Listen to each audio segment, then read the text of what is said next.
Do do do do do do do do.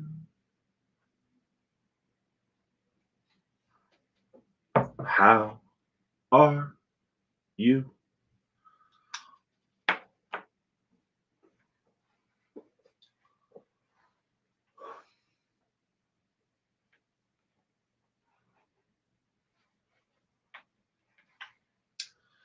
Good evening, Kitty Coo.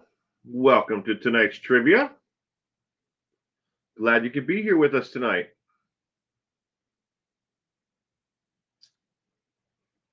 Hope you had a wonderful weekend. Been pretty mild here, temperature weather-wise here until today. Got windy, but I could have gotten things done, but I've been a lazy ass all day. Didn't do much. Amelia. Good evening, Amelia. Welcome to tonight's trivia.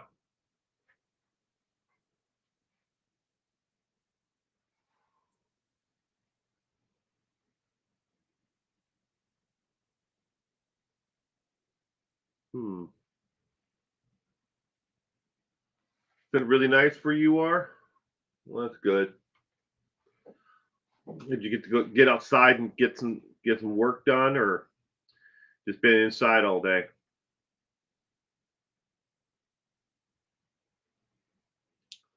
Little Linda, welcome to tonight's trivia. Glad you could be here. Hello to all, says Little Linda. Gianna Marie is in the house. Good evening, Gianna Marie. Outside, yes. Good.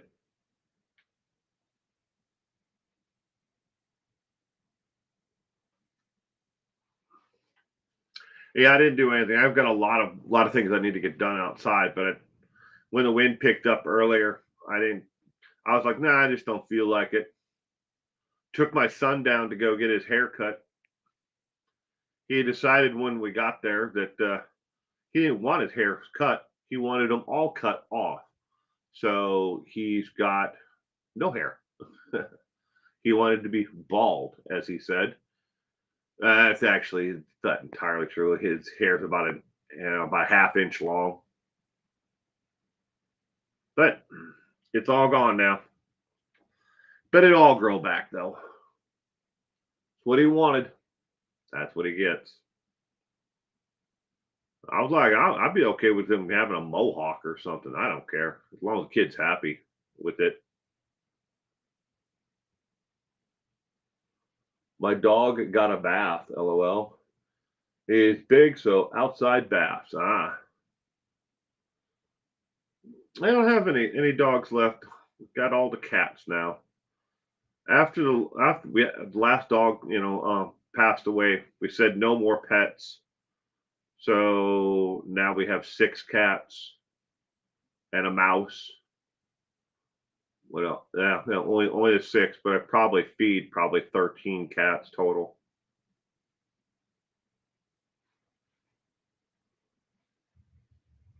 Yeah, but I don't miss giving my dogs baths. I got to the point where I made friends with a groomer who actually had one of those stand up stalls where they give dogs baths.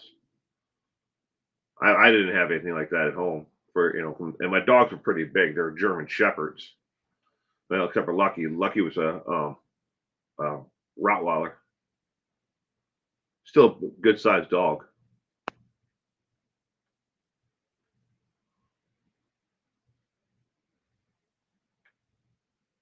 Good evening, Laurie. Welcome to tonight's trivia. I hope you had a pleasant weekend. Glad you could be here with us.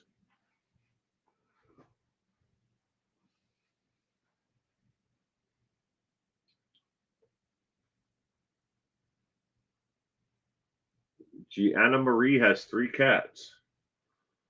Well, we don't even know where of the 6 cats that we have that we claim as ours, we don't even know where 3 of them came from. 3 of them are the way that we are. we all know exactly where they came from. They're all litter like mates. Montana McInnes, good evening and welcome to tonight's trivia. But the other three, we think that people dumped them because I live in what's called the high desert plateau, and we're quite a ways outside of the actual town. You have to go through town, town ends, and then you have to go another 6 miles to where our housing development is. And it wasn't supposed to be that way. It was supposed to be a continuous development, but back in the 80s, there was a lot of downturn in the area, and they just stopped building them. They built roads. There's a whole lot of like side streets and sidewalks and stuff like that between us and town, and there's no buildings at all. But we've seen a lot of, and we've seen this before in other areas we lived, is people get evicted. They, especially like after COVID, the federal money ran out to pay people's rents, so they get evicted, so they have nowhere to do, where to go with their pets. You can't go to the Humane Society here and surrender a pet without paying a $45 fee, I think it is, for a dog. So they just go out in the middle of nowhere and they just drop them off. And there's an office complex that's near us where a lot of people are really nice and they feed cats and dogs and strays that show up there. So they drop them off there. It's not the right thing to do, but it happens. Friendly Talker, good evening. Welcome to tonight's trivia. Dead? Dead what? Dead who? Colleen Ellis, good evening. And then Morgan is here. Welcome to tonight's trivia. I hope you all had a pleasant weekend. All right, we're going to get this party started, everyone. The Morgan, you haven't missed anything. We've just been chatting. Haven't even started the trivia yet, so you're not late. I haven't even put the thing up on the screen yet. There we go. All right. Die, my darling. You get the reference to that? You're super cool in my book. Jim Jones and the People's Temple cult. Most of the questions that you're going to see tonight are pertaining more to Jim Jones than the People's Temple itself.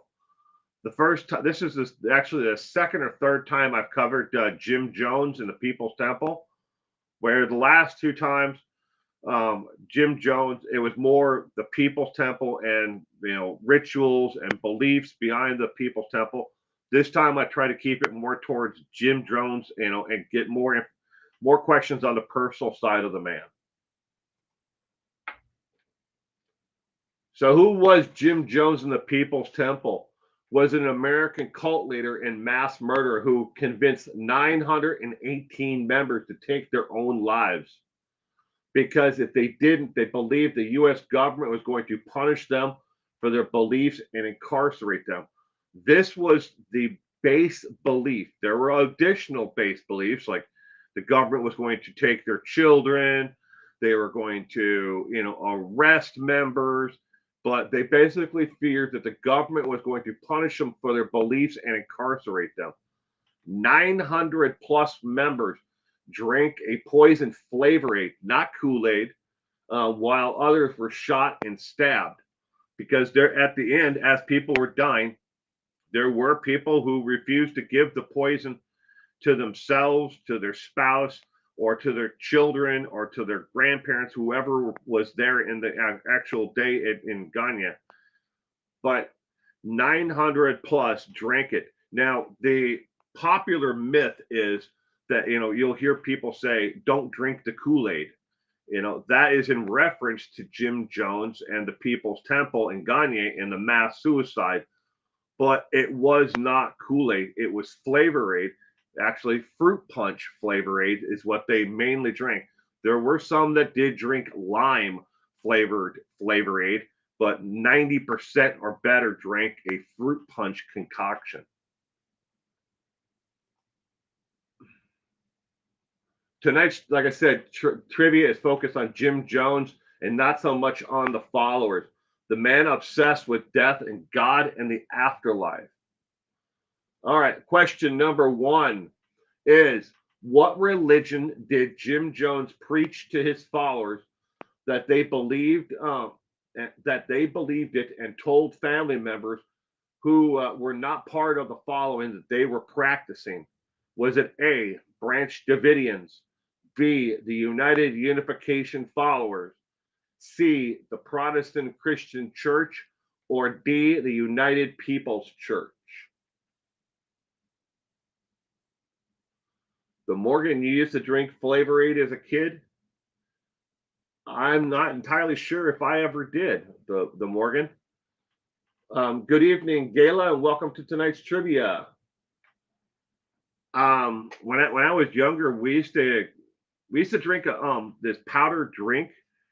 It kind of reminded us, me and my sisters, of Tang, but it came in a, I don't remember if you guys remember the metal containers that Tang came in. This is before the metal on the bottom and the aluminum lined cardboard, but it used to come in a metal container. This stuff was about half the size of a Tang container, and instead of like a scoop, it came with like a little shovel thing. And it was like an off-brand like orange drink like that. I remember my mom making that for me and my sisters a lot. And let's just say you didn't want to drink it when it was warm because it would separate.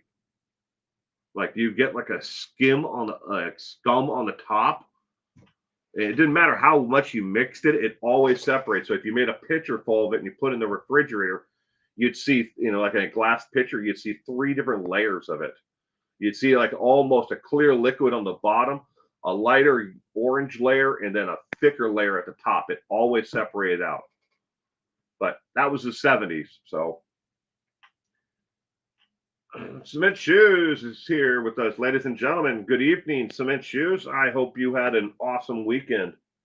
Thank you for joining us tonight. Lemon Pie. Good evening, Lemon Pie. Lemon Pie's option is Church of the Jersey Shore. The Jersey Shore. I got to put myself in my little window here. I just realized I'm not in my little window. I want to try this new one really quick to see what this looks like. But I'll put myself in my little window in the bottom corner here in a minute. Oh, it's reversed. Huh. That sucks. Can I make the big picture the question and me in the little question?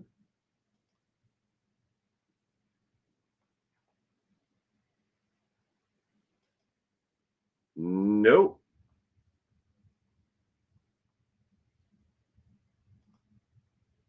Oh, all right. Put me in the little window. Hello. Will in his little window. Question number 1. The correct answer to question 1 of 20 is C as in cat. He preached the Protestant Christian religion and told his followers, if anyone who is not with this group, this church, this following, and your family outside have questions, you tell them that you are attending a Protestant church and that you are learning the Protestant religion, Christian Protestant, religion. That is what he told them to tell everyone outside. But when inside, the actual People's Temple is a variation of Christian beliefs. He also mixed in some Hindu beliefs, and he mixed in other kind of out there spiritual beliefs, and he incorporated some beliefs of Native Americans as well. But that's what the Jim Jones's total religion was. It was circular. There was no beginning to end point for any of it. So that's what the religion was all about. Question number 2. The symbol you see here on the screen, it's in the yellow box there on your right, meant what to followers of the Jim Jones movement? Was it A, the unity of togetherness, B, mission under one star, C, mission under one God, or D, Jim was a righteous dude? Nick V, good evening. Welcome to tonight's trivia. I'm glad you could be here with us, Nick. Saw your video. Well, I hope your son is doing okay with what happened to Morgan. He's doing all right, all things considered. His my son does not deal well with anything that changes his actual schedule. Change is very hard for him to understand and comprehend. A lot of weekends when just to change school, like a weather delay, or a school cancellation, that can throw his schedule off for a week. Everything, his routine, gets messed up in any way at all, and he's still dealing with it somewhat, and because of the change in his actual schedule. But and I'm just happy that no child was hurt with there at the school that day. They tried their best, and they did their best to make sure that that everyone was safe. So I have to give them credit there. Lemon pie, no smoking. Little Linda is going with A, maybe D, A and D. It could be. Jim was a righteous dude, just like Ferris. He's a righteous dude. It's Chad's porthole. It's funny, cement shoes. That's good to hear. Glad no kids were hurt as well. I'm sure that the children that he left behind, will be emotionally scarred for the rest of their lives. But he did leave behind a 20-month-old son who no longer has a mother, no longer has a father. Not that he was ever any good at that at any point in the 20 months he was alive. Plus, he had his first wife, his ex-wife, the one that he shot at the school and killed. She had a child from a previous relationship, and now she has no mother at all. And the only parent that child is known is no longer here also. All right, question number 2 of 20. The symbol you see on the screen on the right-hand side in the yellow box. Now, the yellow box is just to actually give it context, so you can actually see it better. The actual symbol for the church did not, I repeat, did not have a yellow box or a box around it. It was just a symbol by itself. But the symbol to the followers of the Jim Jones Church, it was the correct answer is A as in apple. It was a unity of togetherness underneath one mission. The symbol meant unity of togetherness. Montana McInnes, good evening. If I didn't say so before, I'm sorry if I didn't. Unbelievable situation, says Nick. Yes, very shocking situation. All right, question number 3 is now on the screen. Before the tragic day where over 900 plus people willingly took their own lives, how many practice runs did each and every follower make, even children? Was it A, 7, B, 5, C, 20, or D, 144,000? What is a dry run? The mass suicide that they had, that the followers took part in, every aspect of it was planned. Where to meet, where to line up, what groups to be in, who served the actual and got the drink out of the 55-gallon barrels to pass out to each person. They had people in charge to make sure every glass was filled with enough of the poison to kill a full-size adult and or child. So if the mother was supposed to be there, the dry run was to practice lining up, getting there, pretend drinks, and they actually had real drinks, but it was water when they did the dry runs. But they practiced this how many times? 7 times, 5 times, 20 times, or 144,000. Gayla, you're copying Kitty Q.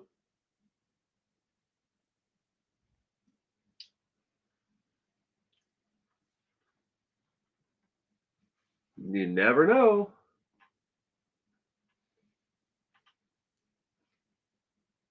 Every aspect of it. They always planned for something like this because they believed eventually someone was going to come in and harm them. And in case you guys are wondering, before the congressman showed up there in Ganya to check on the welfare of U.S. citizens who were there, before that, they believed the threat was going to come from rebels who were in the jungle, who were going to come in and kill everyone in the I don't want to say compound because there was a fence around the entire place, but they believed that that rebels were going to come kill them. Before that, they believed that there was a government influence from another country that was going to come and take them over and take away all their children. So they practiced these things over and over again for this final day, this final judgment. And they didn't start practicing and doing these dry runs until they moved to Ganya. When they were in the United States in the San Francisco Ashbury district of California, they never practiced, nor did Jim ever talk about a ending, prophecy, if you will. He did talk, about prophecies and the end of life and how everyone was supposed to move to the other side together, but never in such detail of saying, we're all going to move to a foreign country. You're going to help clear the jungle. You're going to build a homestead there, and then we're all going to commit a mass suicide. He never went into detail like that, at least not in the United States, because people would have left really quick, you would hope. But the correct answer to question number 3 is C as in cat, 20 times. From the time that they moved to Ganya, before the actual first homes were, and shacks and buildings were built, they practiced everything. The layout of the entire area, where the homes were, where the fields were, where the farms were, where they grew crops, all of it was planned out before they moved to Ganya. And then Jim told that, started telling people about, and they practiced, in case of an emergency, this is where we meet. This is what we do. And that then once you got them going on this, follow along here for you conspiracy theories about the, different things. He got them, used to it. And then he started, practicing and telling them about their doomsday prophecy, and the entire thing. So 20 times they practiced every single aspect of it. And where after each dry run, if they decided that they needed to make alterations to the plan, they made alterations to it. Well, we could probably get it down, get everybody together a lot quicker if we move the daycare from over here in this building to this building. That way the mothers could get to their children quicker and get to their area where they're supposed to be. They did things like that by restructuring where everything was on the property. So, all right, question number 4. Jim Jones was obsessed with making sure the world not only understood what his church was about, he was obsessed with which of the following from this list. Is it A, watching the next episode of The Jersey Shore, B, his hair being perfect. C, his suits being perfect. Or D, his complete public image. Jim Jones was obsessed with making sure the world not only understood what his church was about, he was obsessed with what? The White Knights. I've watched plenty of documentaries and thought I knew the story. I haven't gotten one right yet. Hello, great trivia. Well, Nick, we're really early. We're only into question number 4. And you're right. I have watched 2 documentaries this past week after I finished this trivia. I finished it this past Monday.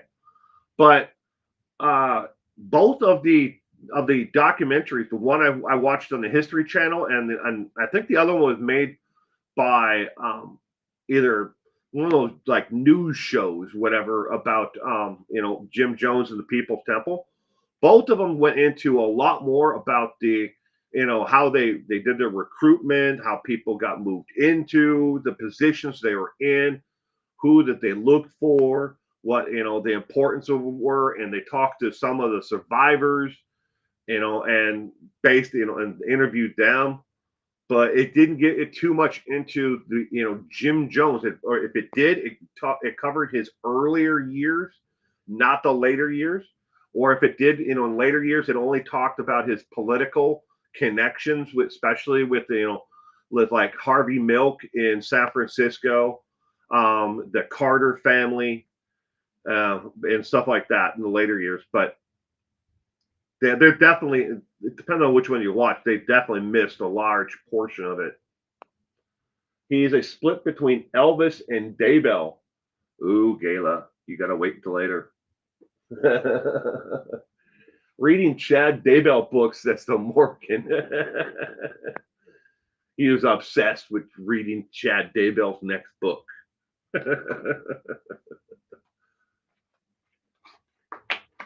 But that's but back to you, Nick. In your question, your comment more. That's a large percentage of documentaries that I found.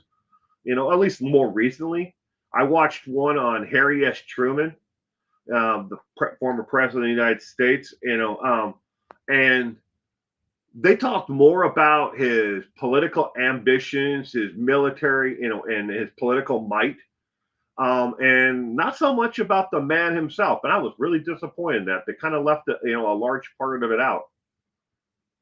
And I guess if you really want to watch a really good documentary, you got to find something that Ken Burns does, if he's even still making documentaries, because he covers everything from the inside out. And that's where I find a lot of the interest, is the inside out, the story behind the story, I guess as you could call it.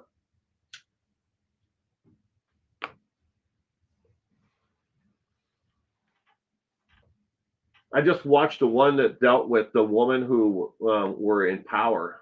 All right. Question number 4. What was Jim Jones obsessed with besides making sure the world understood what his church was all about? One of my dad's best friends, who was stationed in Panama, had to go and remove the bodies. Oh, I'm truly sorry about that. Yeah, later on, I'll tell you about some of the other people who had to go and identify people there. But Jamie Kaufman, good evening and welcome to tonight's trivia. Question number 4. The correct answer is D, as in dog. His complete public image. He had a professional photographer who traveled with him and was from the years when he was starting off in San Francisco Bay Area. He had someone who was paid on the payroll to take his photos and everything else. So when somebody needed to do an interview or a newspaper article about Jim Jones and his new upstart, church, the People's Temple, he would have photos that he could hand out as publicity cards to, you don't need to take another photo of me. I already have these for you. They would hand out. We go ahead and tell the people about us. And the more publicity they got, the larger and larger the group got. All right, question number 5. Why did Jim Jones settle on a cocktail of muscle relaxants and cyanide mixed into Flavor Aid fruit punch his followers would drink? Was it A, it was super cheap, B, it proved most effective, C, a drug rep sold him on the method, or D, it's all he could get? Why did Jim Jones settle on a cocktail of muscle relaxants and cyanide mixed into the Flavor Aid fruit punch his followers would drink? Question number 5 of 20. Ding, ding, ding, ding. Hello. One right. There you go.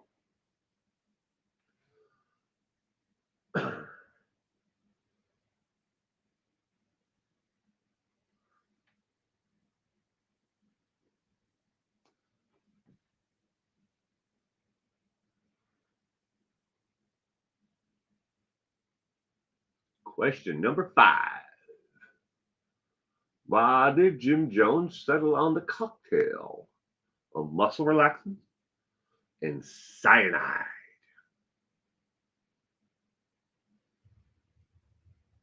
Good evening, Sherry. Welcome to tonight's trivia. I hope you had a pleasant weekend. Thank you for joining us tonight. Question number 5 of 20. Why did Jim Jones settle on the cocktail of muscle relaxants and cyanide mixed in with Flavor Aid fruit punch his followers would drink?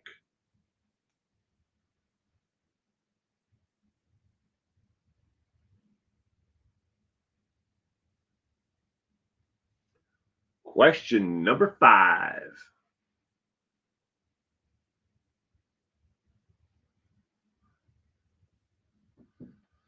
Alrighty, question number 5. The correct answer is D as in dog. It's all he could get his hands on in Ganya.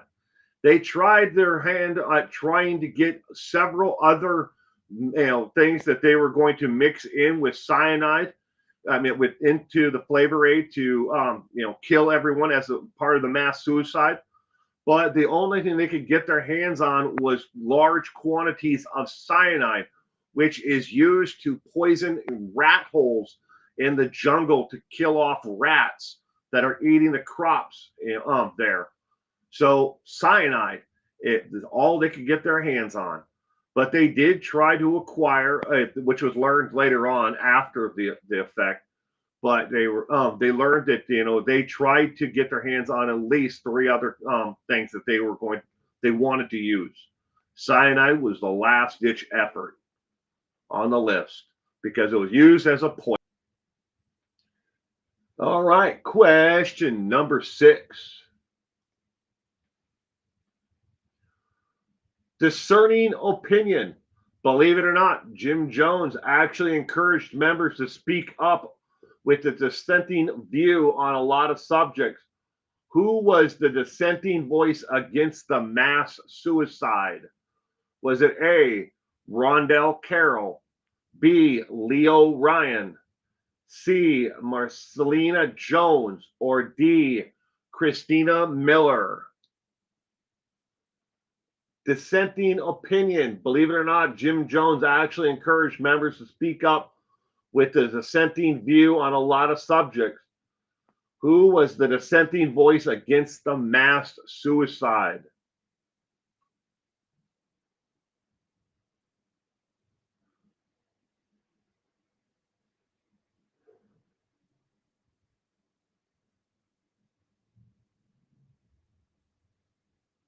E, the situation. It's funny, Morgan. The situation from the Jersey Shore.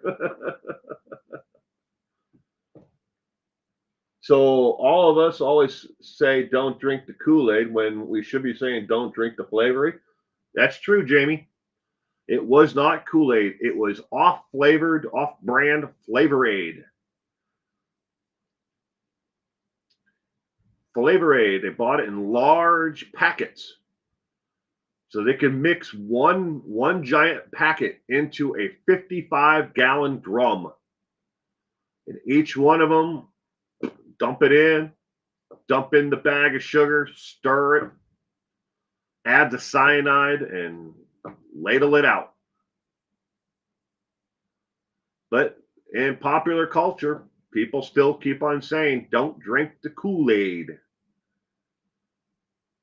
Just, if you say don't drink the Flavor Aid, a lot of people around the world are like, what the heck is Flavor Aid? What does that mean? But everybody knows don't drink the Kool-Aid. They know what Kool-Aid is.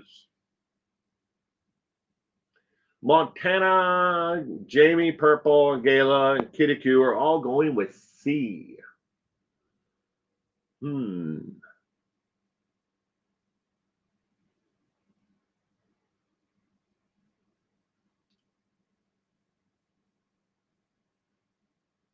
It's because Kool-Aid is more popular.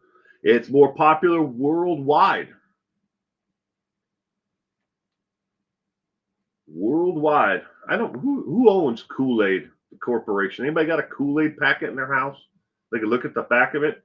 Is it a Procter and Gamble or a K&G product?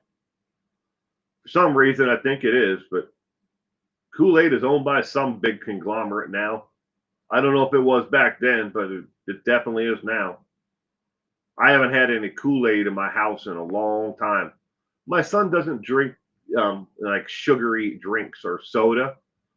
He likes apple juice. That's 100% apple juice. No, added sweeteners or colors or anything to it. It's the apple juice. He'll only drink one brand. It just happens to be a organic apple juice. It's made by Honest Kids. I think it's the brand name. But it's the only apple juice he'll drink.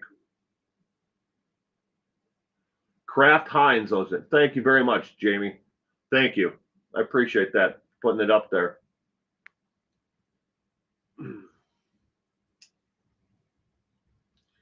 But question number 6. Who was the dissenting voice against the mass suicide? The correct answer is D as in dog. D as in dog. Christina Miller was the dissenting voice against the mass suicide. Christina Miller was also the dissenting voice against moving to Ghana and to a couple of other major decisions. Why did Jim Jones like a dissenting voice, and why did he always, encourage it? Because it gave him and the rest of the people the understanding. Because look, you have someone dissenting, and if he just shot them down, immediately it would be a backlash against the entire thing. Well, when you take in a dissenting voice and you act like you actually care about that dissenting voice, people are like, yeah, my opinion matters in this group. I'm someone important in this group, just like everyone else. Well, and behind the scenes, though, as anyone who spoke up in dissenting, against it, Jim Jones and the total overall mission, were dealt with privately. Some people left the group. Some people they disappeared. Some people were dealt with in other ways, but they were all dealt with eventually. But he wanted you to speak up so everybody else thought that they had a voice. That's part of the cult mentality. Make everyone feel like they are important and that they belong. Question number 7. Jim was a lot of things to a lot of people. He was certainly no saint, though. He was fueled by drugs, booze, and rage. What was his main drug? That we are looking for the drug that Jim used most often. Was it A, LSD, B, meth, C, Mary Jane, marijuana, or D, PCP? What was the main drug that Jim Jones used?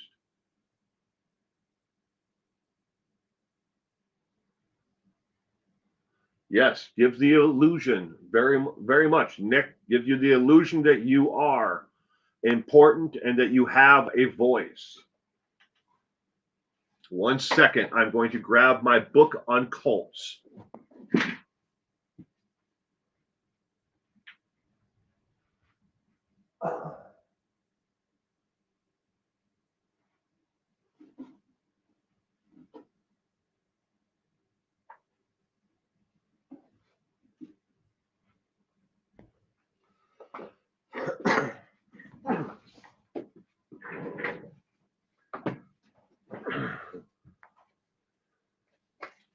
I was reading this last night.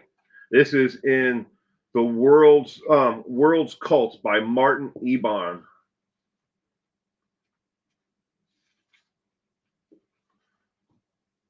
Page 34, 33, 34.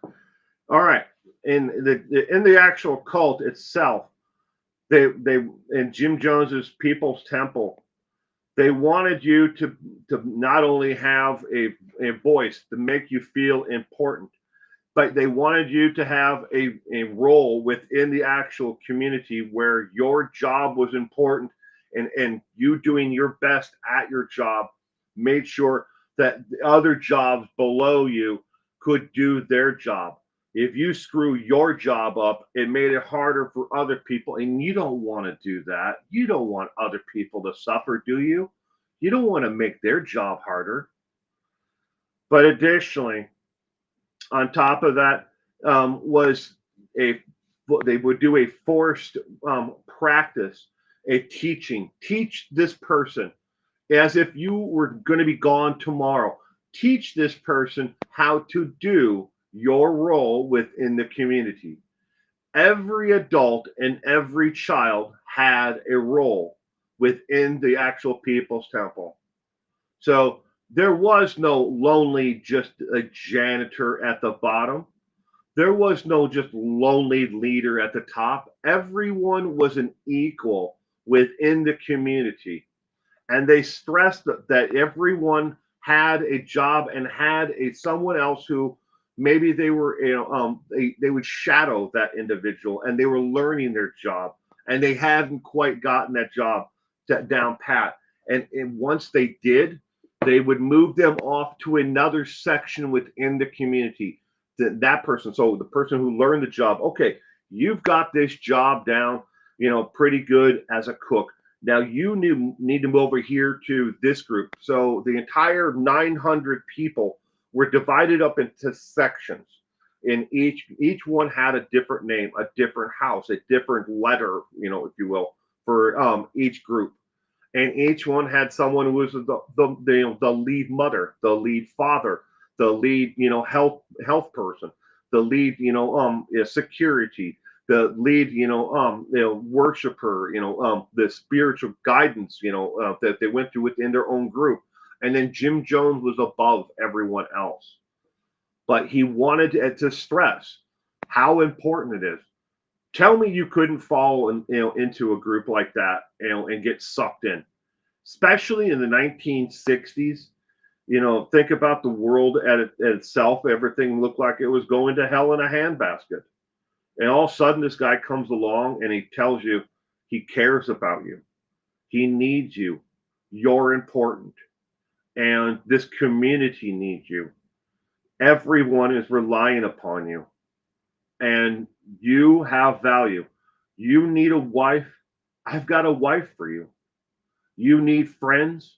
We've got friends for you. You need a car. You need transportation. You need importance. We've got that for you. It sucked in a lot of people really, really quick. Good evening, Sal. All right, question number 7. The correct answer is C as in cat, marijuana. He smoked marijuana in a group with like the older people, like I was telling you about each group of the, say, let's take the number 900, for example, because it's more than that. but say there was 900, and you had 9 different group individual leaders. So you had the mother, you had the father from each group.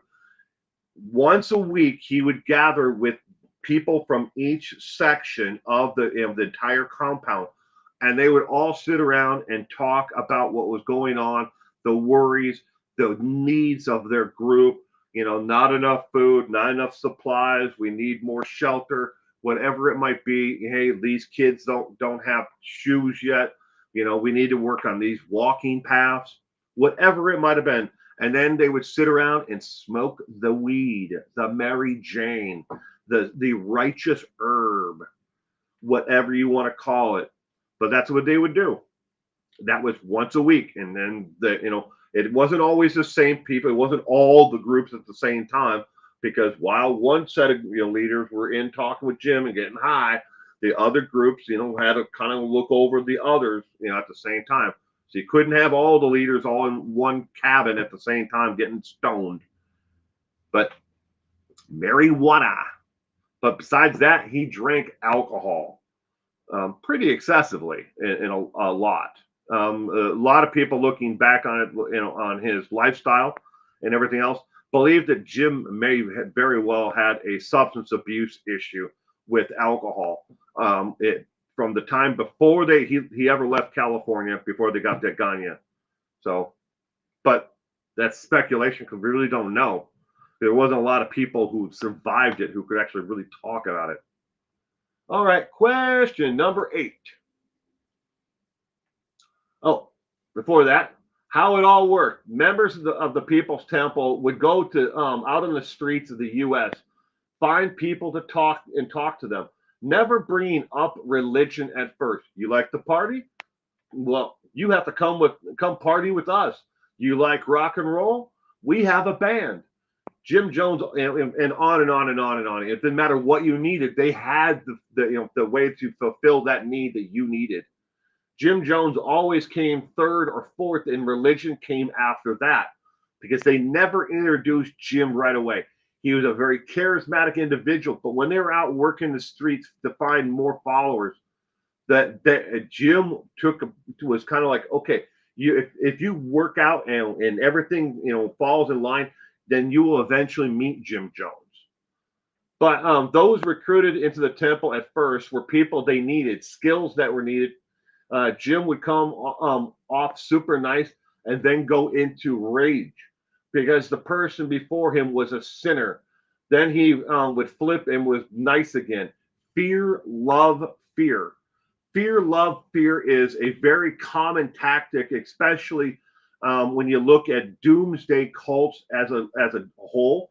This entire thing, of how Jim Jones worked is doomsday prophecy and his cult played out with the Branch Davidians. It played out, with other cults, the Heaven's Gate cult. The same things over and over again. And incidentally, ladies and gentlemen, it never got that far. But Lori and Chad Daybell had the same game plan, the same page that all these other ones worked from. Fear the afterlife without repenting and being able to be sent to the other side. You need to cleanse yourself of the evil spirits, is how Chad and Lori brought it up. And then we love you. We need you. You need to follow us. You're important. And you need to be part of the 144,000 from the book of Revelations. This is what Chad and Lori went into. And then, and I'm talking about the religious groups and the private Bible study that they had in Arizona and in the state of Idaho and in the state of Utah, that Lori and Chad had independently before they got together as a couple, and then afterwards they spoke about. And they sent their disciples out there who are still talking about some of these things to this very day. I don't care what anybody says about Lori's friends, they're in it. Maybe they didn't have their dirty hands in killing JJ and Ty Lee, and Tammy, but they definitely had their hands in it because they're guilty, because they didn't sound the alarms a long, long time ago. But fear, love, and then fear. The last part of the fear is if you're not part of the group and you haven't, cleansed your soul and moved to the other side, or been in our enlightenment, then you're going to burn, in the afterlife, while the rest of us, the 144,000, move on. Fear, love, fear. You could take it like a textbook, or a basic play in a sports team. Okay, well, you got to, do this, got to do this before you can actually get to your end goal. And it doesn't matter how many books I have on cults. It plays out over and over and over again, the same playbook. Sorry for going on a tangent there, but anyways. All right. Next question. Question 8.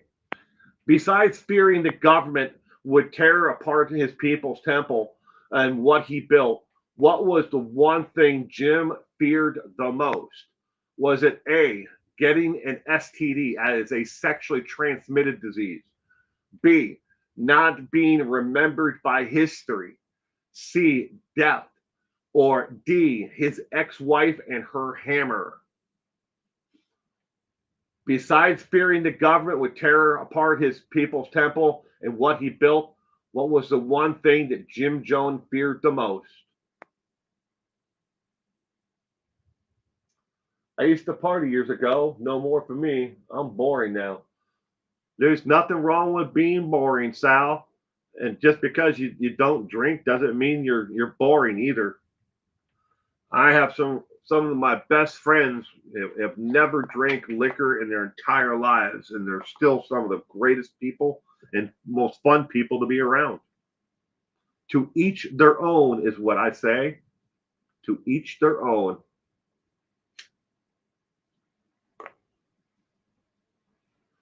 Avon ladies calling. You got to watch out for those Avon ladies. You know who's right behind them cement shoes? Tupperware. Tupperware, and then the Mary Kay ladies pulling up in their pink Cadillacs. You got to watch out for them all.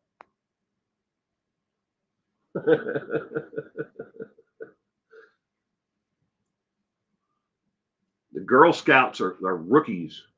They're all rookies. Someday they hope to be the Avon lady or the Tupperware salesman or the Mary Kay salesman or Amway. That's another one.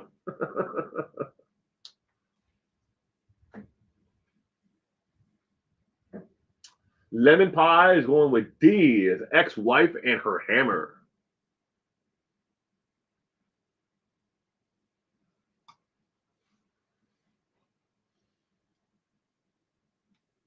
Gayla's going with B. Sherry's going with B as well.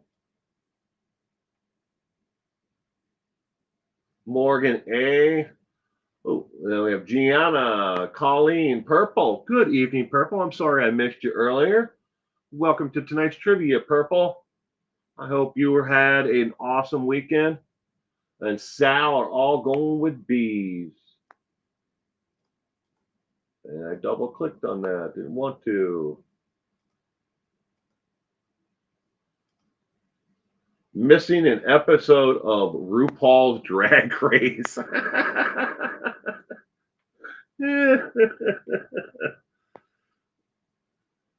And there were quite a few people within Jim Jones's temple, in church, who were well, he had a mix of people. Let's just start off with that. And I don't want to offend anybody by how I actually list these people off, but he did have those who were considered transvestites.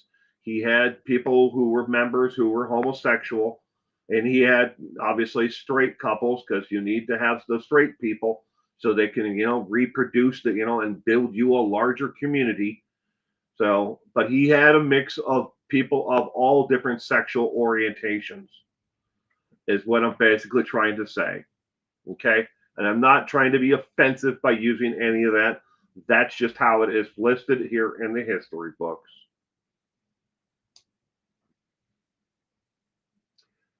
Peyton. Good evening, Peyton, and welcome to tonight's trivia. We are currently on question number 8 of 20. Peyton, you've read so much on Jim Jones. Well, I hope that these questions tonight are ones that you've remembered from your reading.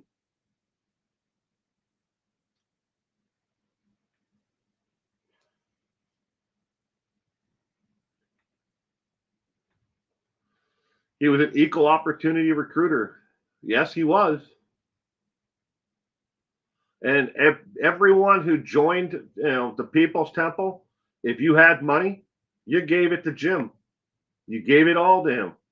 You had a nest egg, you had a savings account, you had a checking account. You cleared that shit out, and sorry for saying that, but you cleared that out and you gave that to Jim Jones and the church. He did a lot of good before they left for Gagne, and I don't want people to ever forget that. He might have been bat crazy, but he did an awful lot of good for a lot of people, especially in the Haight-Ashbury and San Francisco Bay Area. And programs that that he started back then are still running to this very day. They're not controlled by Jim Jones or the church anymore, obviously, but they're still run to this day. He did a lot of outreach, especially with with these sexually transmitted diseases. He started and opened clinics for women and for prostitutes to get clean, and for drug addicts to get off the streets, to get clean. He started all kinds of different programs because there wasn't anybody out there that was willing to give these people a second chance at life, is how he looked at it. Some of them he would eventually, once he got them clean or, whatever, he brought them into the folds of the church and convinced them to move to Gagne. But not everybody moved to Gagne. You have to remember that too. It's wild to read the stories because you're right. He did some good things. He definitely did. And he was, Jimmy Carter and Rosalind Carter, right? That's Rosalind, yeah, Rosalind Carter, Jimmy Carter's wife. I mean, they and Harvey Milk and other politicians from around the San Francisco Bay Area and state of California, they definitely looked at him and they're like, "Hey, he's doing something that needed to be done. It was boots on the ground on taking on these issues, these social issues that needed to be addressed." All right, what did Jim Jones fear more than the government? He feared B as in boy, not being remembered by history. That was something that Jim Jones always feared. And I kind of brought up that that question earlier as well, is he wanted to make sure that he was remembered correctly by history, and he wanted to make sure that he was remembered by history, because he knew that as time passed after he would be gone, that the history books tend to get distorted on who he actually was and what he was about. Now, I don't want you to ever get the idea that Jim Jones was a good person. He did some truly horrific things, along the way, but he did do some good. All right, question number 9. Jim started several schools, opened several clinics to get health care to homeless and to women, opened several soup kitchens and food trucks. They're actually more of like a food cart, but it was pulled behind a car. And which other was it? A, auto repair business for the poor, place for the people to take their cars and get fixed if you're broke. B, a chiropractic school. C, a drug pharmacy. Or D, low income rental apartments. Jim started several schools, opened several clinics to get health care to the homeless and the women, opened several soup kitchens and food trucks. And which other?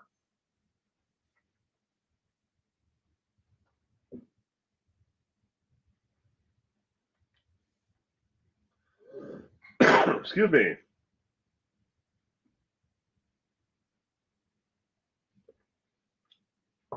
Tonight's live stream is brought to you by ice water. It's cold and it's good for your throat. Drink ice water. Steph. Good evening, Steph. Sorry if I missed you earlier. Free autographed pictures of Barry Morphew. Jim Jones was in the Army. He definitely wasn't in the Navy, because that's a song I actually like. In the Navy.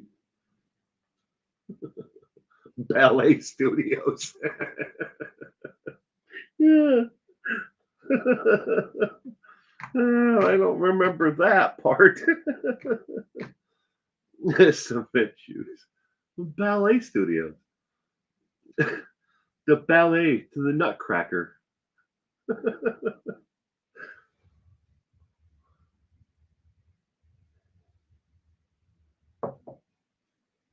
The Shore Store.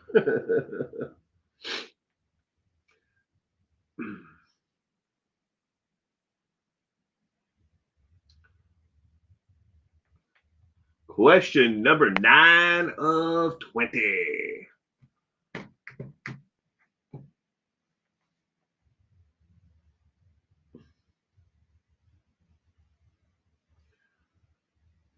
Opened several soup kitchens, food trucks. Actually, more like food cart again. And which other? The correct answer to question number 9 is D as in dog. Low income apartments. He had an arrangement with somebody else who was also a member and follower of the People's Temple, who owned 2 apartment complexes downtown. They were very, very run down places, but they did fix them up and clean them up pretty much. They were originally at one point, just I think they might have been motels at one point or something along that line, or flop houses. I don't know what you call it. But they fixed them up, and they had little studio apartments in them. And they started renting them out to people who couldn't, afford an apartment or get an apartment by other means. But they were low income apartments. That was all over the San Francisco Bay Area. But this individual in particular had two different units, like apartment places, where he rented studios. So low income apartments. All right, question number 10. It's widely believed that when Jim Jones died, he was worth millions of dollars. That's not exactly right. He certainly wasn't broke. How much was he worth, not including the church? This is money that was personally held by Jim Jones. We're looking for the total within $60,000. The value of the dollar then, not what it would be in today's value, but then.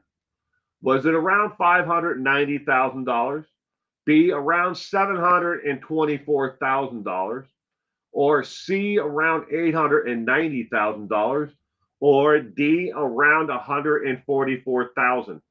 Now, the reason why it's within, we're looking for an answer within $60,000, that's quite a bit of money, right? Is because there were several things that he owned or had in his control, physical assets that weren't necessarily worth a lot when he got them. But as time went on and during the time up to the point when he died, they had become more valuable. But a lot of people believe that Jim Jones, when he died, was worth millions of dollars. That's not technically true. The church, and he had control of the assets of the church, but he himself was not worth millions of dollars. I'm copying off of Colleen, going with B. Lemon pie, $542 in Monopoly money.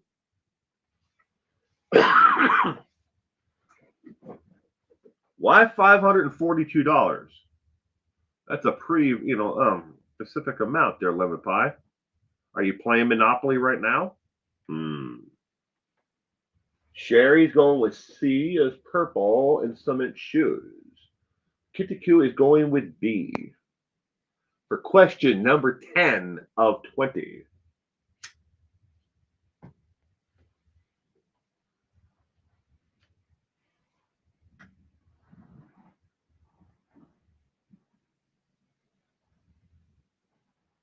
Question number 10 of 20.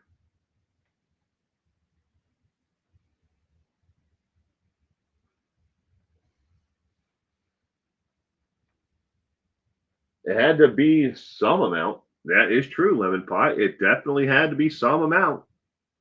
And one of those there on the screen is the correct answer. Gayla's going with C.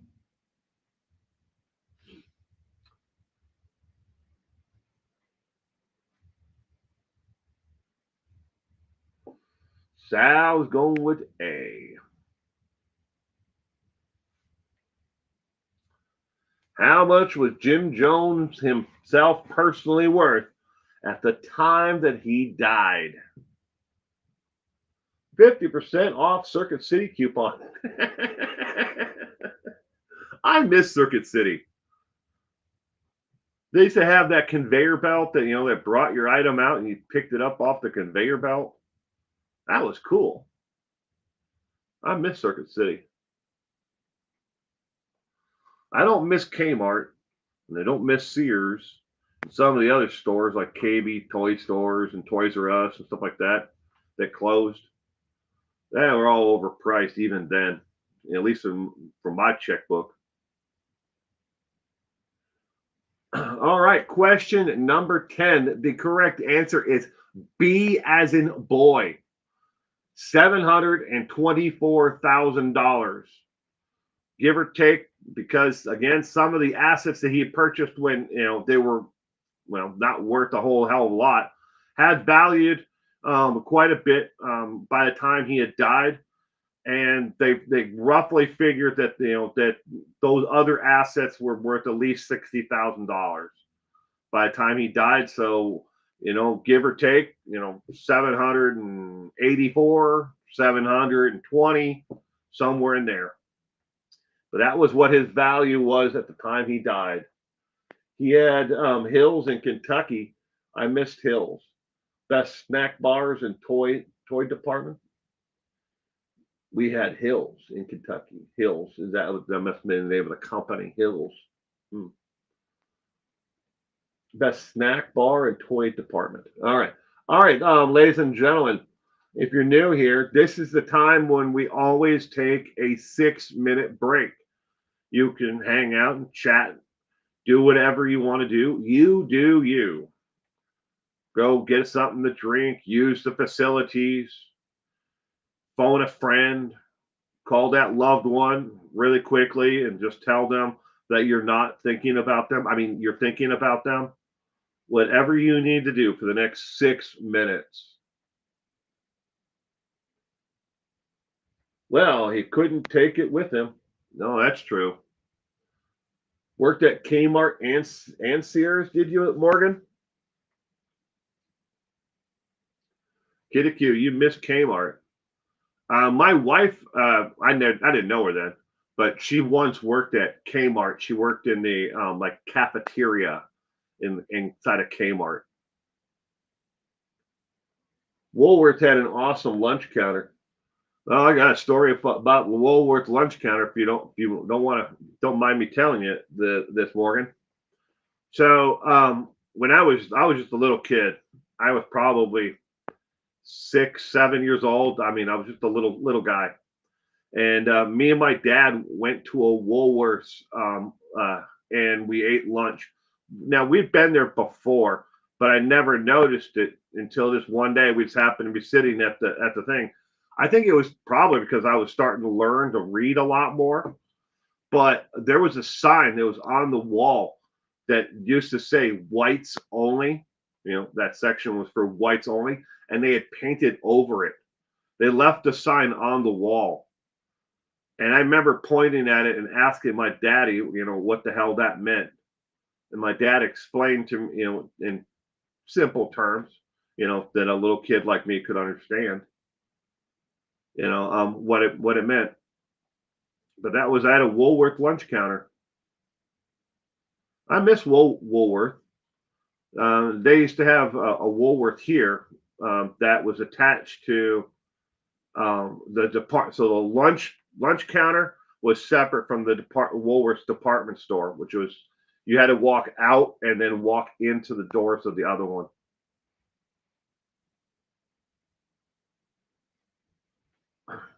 But Sears, the only thing I miss about Sears is the warranty they used to have on tools, and the tools that they sell now, the Craftsman, tools that they sell now, they don't carry anywhere even close to the same warranty as they used to, and they're a lot cheaper and they're not as strong as they used to be. So I don't know about others, but there's some. I'd say a vast majority of Craftsman tools are worthless now to a lot of mechanics.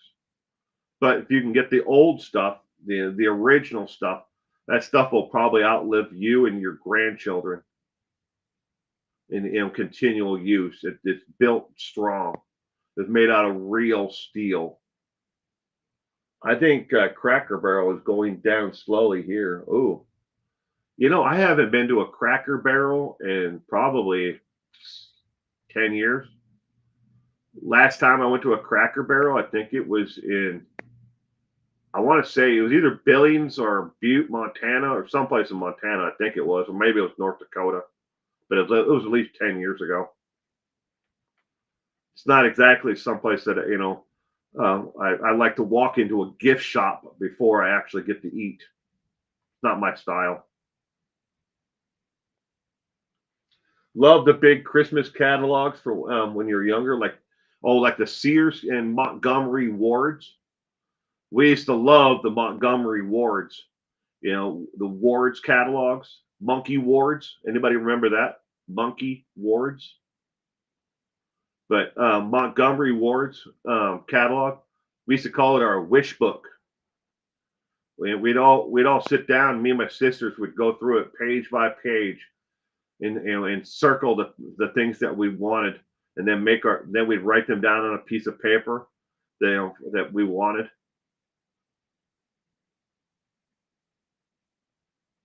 You live in Kentucky and you have tons of Cracker Barrels. Little Linda, the gift shop was the best part. I didn't know about races until I was like 15. I was shocked my parents weren't like that. Took me moving to a little southern town to find out. Seriously, was shocked. Racism was always around me somewhere. I'm just glad, that I got the years that I did growing up with my father, and his view of the world, his morals and ethics about judging each man upon their value and what they instill, and if they work hard, their value is more important.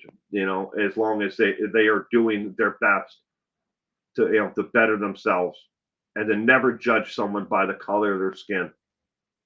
Never forgotten that.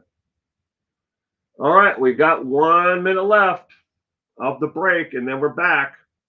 1 minute.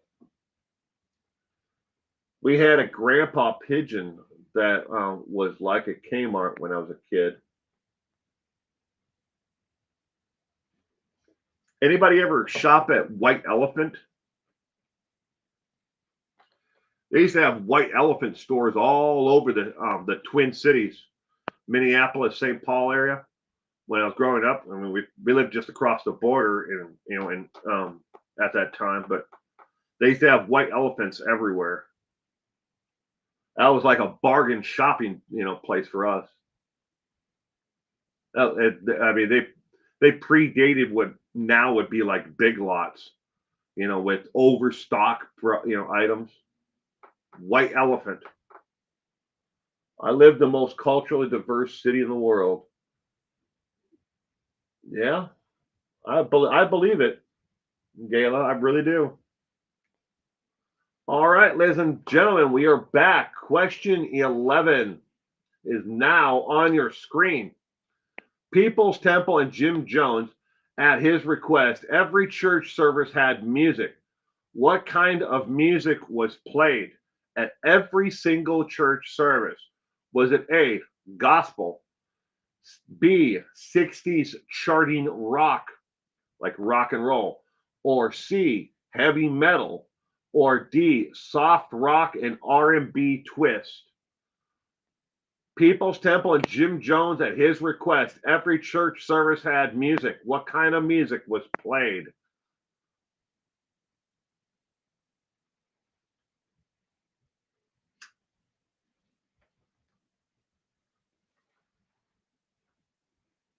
Ween? It's going Ween. Calling a kitty coop B question mark. I don't know. Gianna Marie B, the Morgan B as well. What type of music was played at every single church service? Gianna's going with A, gospel. Lemon pie B. Love the Sun. Good evening and welcome to tonight's trivia. Love the Sun. I hope you are doing well. Thank you for joining us for trivia tonight. We are currently on question 11 of 20. I hope you will play along. Love the Sun is going with A, gospel. Oh, lemon pie. Easy E. I had to look at that twice. I'm like, E-Z-E. Oh, okay. Easy E. Easy E from NWA. Yeah, that's funny. I could just see everyone in the audience screaming and singing along to "Fuck the Police."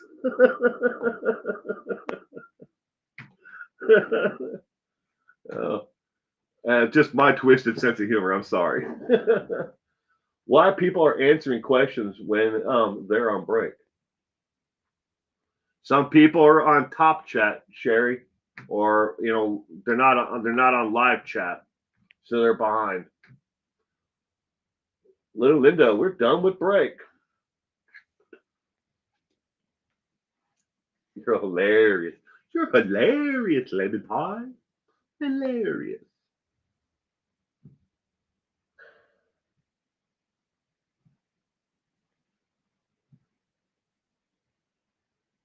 Hit 2 times the speed. All right, question 11. The correct answer is B as in boy. They played charting 60s songs like The Carpenters. They played songs by other group and individual artists who would go on and have long careers, but they would play music that was of the age and of the age of the individual audience. Yes, they did do some, hymns and stuff like that along with it, but they always played music. He had a full band, with every single church, and even after they moved to Gagne, they had a stage there where they would put on music and talent shows.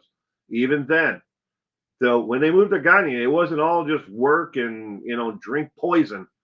It was there was life, that went about, and people worked and they did their jobs, and they recruited and they went out. They left the area to go into town to watch movies. They did all kinds of things. They weren't just on lockdown 24/7. And that is how some of the survivors actually survived the mass suicide, because they weren't there that day. They were in town, or they were out doing something else in another town somewhere nearby. They missed that day. I like 60s R&B. Can't go wrong with Smokey Robinson. Just saying. Little Linda. No, they listen to the Carpenters to wonder why they drank the poison. Oh my gosh.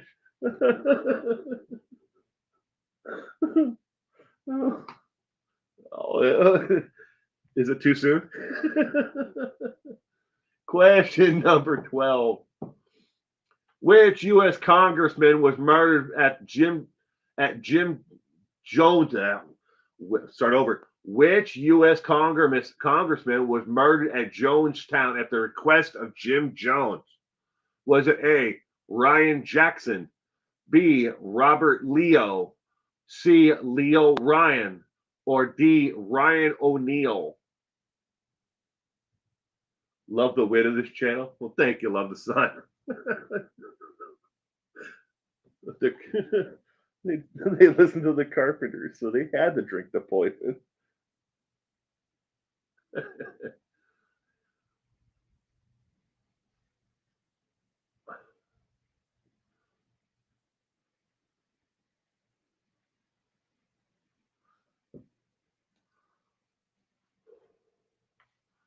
All right.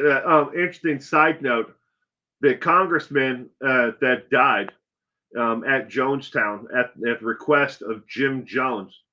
It was actually at the airport, but anyways, but the individual who died that day is the only congressional member that has ever died while in the line of duty, doing their actual duties outside of the United States. Now we've had some congressmen who've died of tragic accidents and heart attacks or other things while they've been in actual active congressmen, but he was the only one that's ever died outside of the U.S. doing U.S. duties at that point. We are horribly funny. Question number 12 of 20.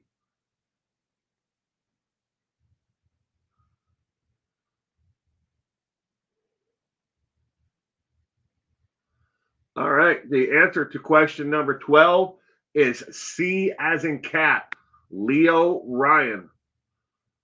Congressman Leo Ryan was murdered at the request of Jim Jones, along with all the others who were part of his delegate that came down there to check on the welfare of U.S. citizens living in Gagne at Jonestown.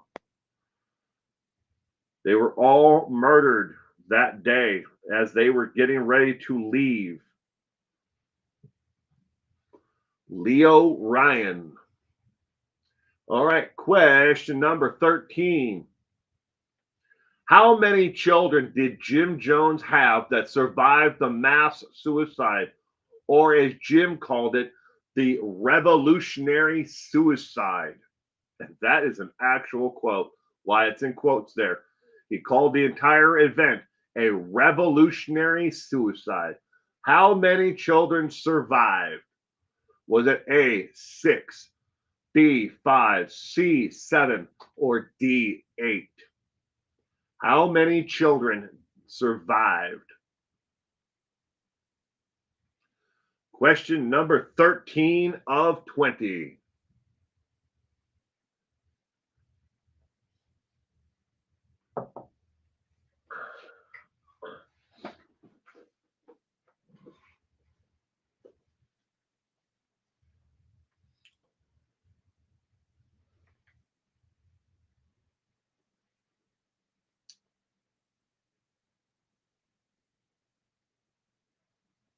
We got a little bit of everything on this one: A, B, and C. And did we have a D?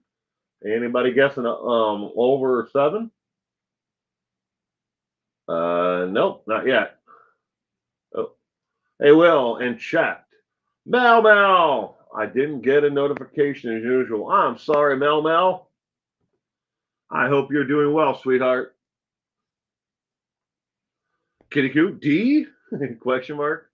Colleen Ellis is going with just 8. Let's just go for it, man. Let's go for 8.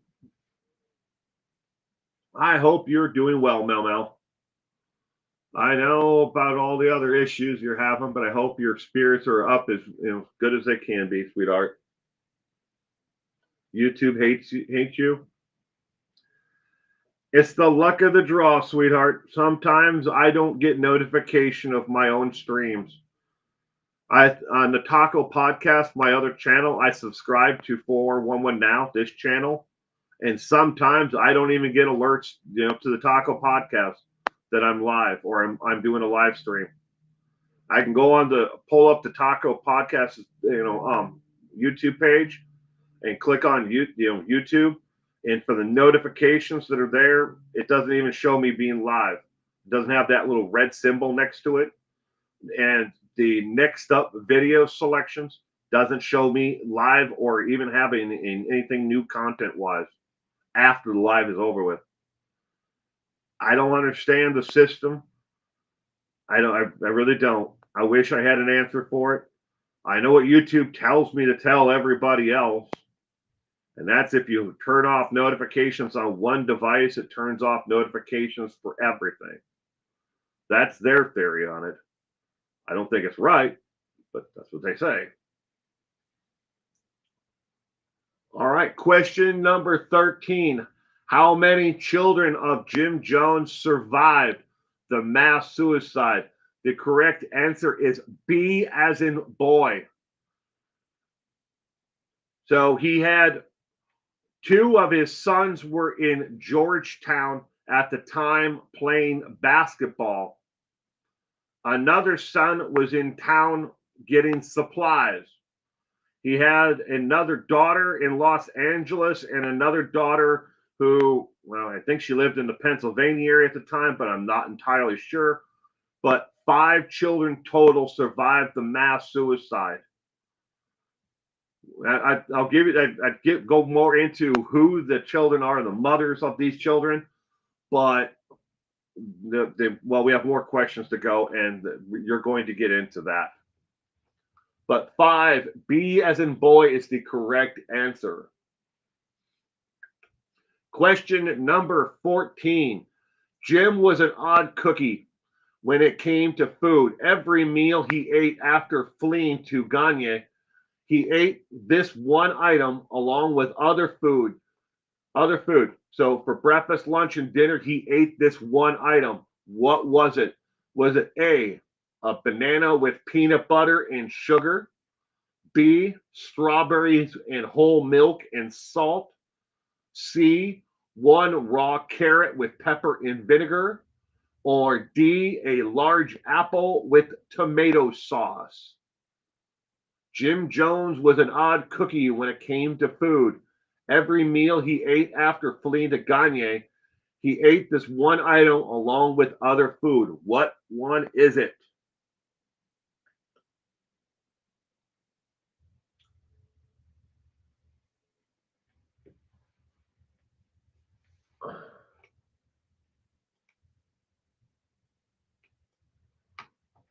Yeah, I think YouTube is just being stupid at the moment. Half the time it does tell me I'm live. Doesn't tell you you're live either. It's a twisted system. I don't know how they I guess the best thing to do is just buy a physical calendar. Is what I tell everybody, and just write down the actual time. I mean, every single Sunday I do the same trivia night at the same time, 4 p.m. Pacific time, 5 o'clock Mountain. That's in the U.S. Or 3 hours difference from my time, 7 o'clock on the East Coast of the United States. Now, in Australia, I think that you're close to either end of the day or the next day, aren't you? I'm not entirely sure how that works international wise. Locks on cinnamon toast. All gross, right, Colleen? Definitely got that one right. Vegemite. GMTA.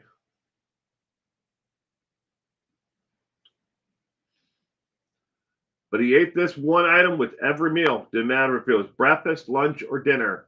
He had this one item. Well, I can't remember what I had for breakfast, and you want me to remember to check personal calendar, personalized calendar. Oh. Ask Lynette. Lynette knows what you had for breakfast.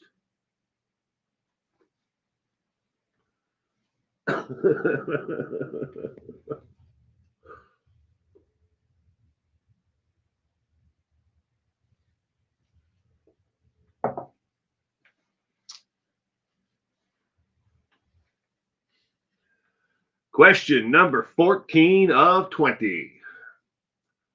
What item did he have with every meal? Sherry's going with D as in dog. And Sherry, you are correct. He had a large apple and tomato sauce with every meal. Jim, and this was you can actually find copies of his meal plan. They made him meals and they planned it out like he was sitting down at a restaurant. They would write out a menu for him for each day. So his breakfast, lunches, and dinners would change. And so did everybody else. It wasn't like everybody else was eating gruel every meal. They were having actual meals, communal meals, where people would be, some would be in charge of meat, some would be in charge of vegetables. Other ones were bakers who would make bread and rolls and stuff. They all ate really good, and they planned it out. They were not starving people by any means at all.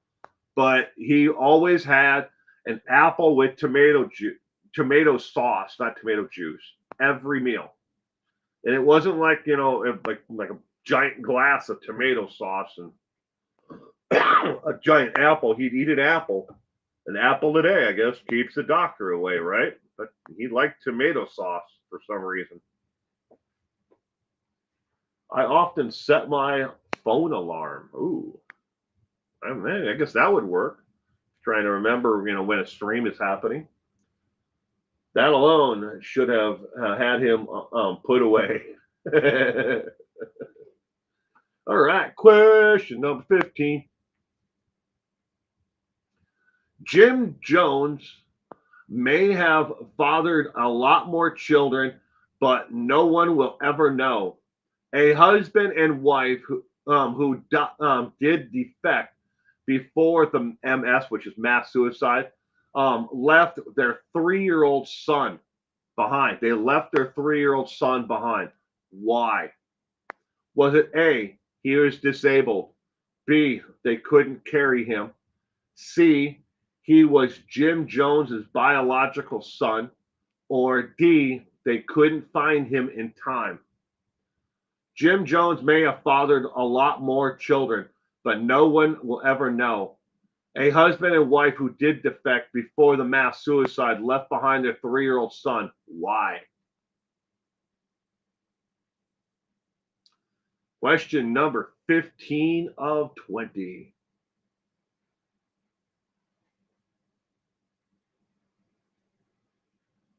Ooh, a lot of C's.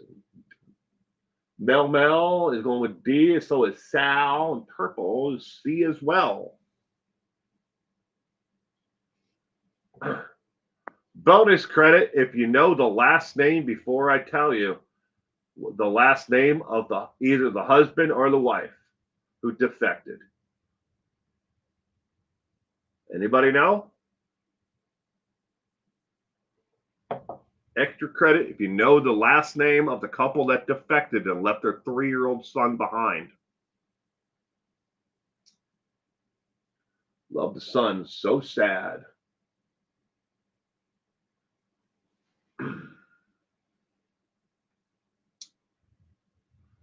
Question number 15 of 20. Cement Shoes gets the extra credit. The correct answer is C as in cat. The couple that defected was Timothy and Carolyn Stowen. They defected and got out of the actual church and the community, but that Jim Jones was the biological son of Jim Jones.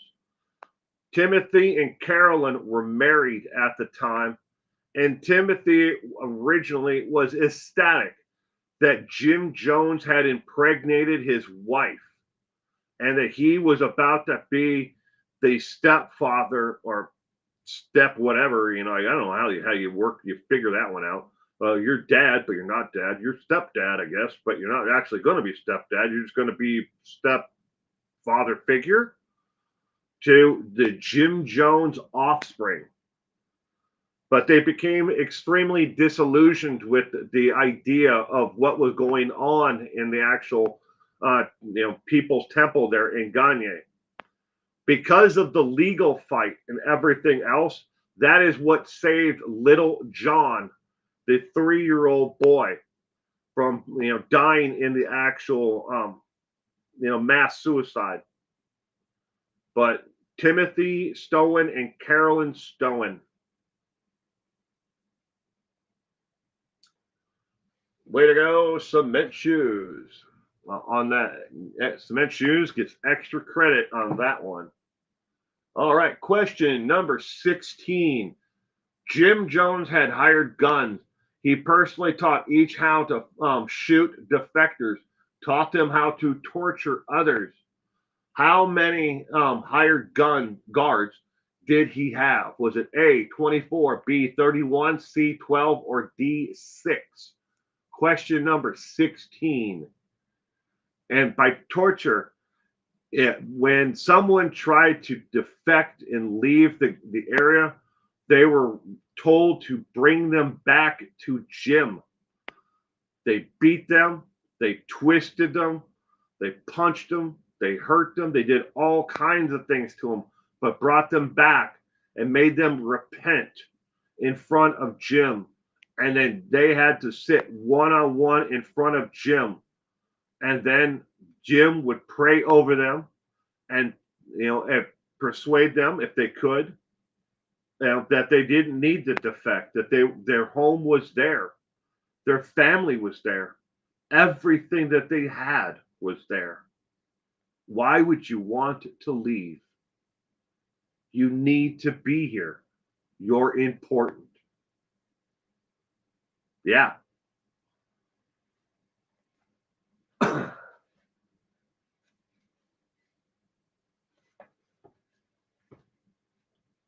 $144,000, says Cement Shoes.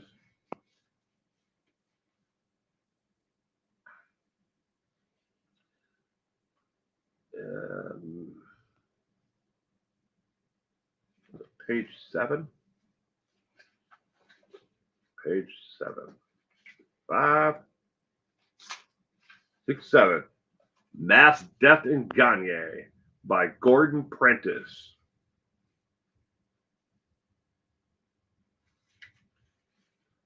They sought paradise but found hell. The followers of James Warren Jones had left the United States to construct a harmonious intercultural community in the jungles of Gagne, far removed from the stresses of technology and civilization. Their motives, and apparently those of the Reverend Jim Jones, were highly idealistic, although quite naive. To form a community of like-minded Christians devoted to life in harmony with nature and each other, creation of the pastoral agricultural society, self-sustaining and benefiting not only themselves but Ghanaian native Indians. The Eden was to help them escape into a form of Christian socialism and demands the stress of the modern materialism. That is from The World's Weirdest Cult by Martin Ebon. Jim Jones and hired guns. Personally taught each of them to shoot. How many did he have? The correct answer is B as in boy. He had 31 individual guardsmen that patrolled the actual compound. Again, they originally had so many because they believed that they were going to be attacked by the outside guerrilla forces in the jungle. So they needed that many to protect their way of life and the people there. But 31 Actual guards. Taking off, Milo. I gotta go get some sleep, take care. I'll work on that calendar so I'm not so tired. You have a terrific week ahead, Mel Mel. But the answer to question number 16 again is B as in boy, 31. Question number 17. Jim Jones loved people who disagreed with him and his teachings because he could later show he was understanding and make an example of them. How did Jim reward members to snitch or rat out others? Was it A, they got to eat with him personally? B, he paid them cash?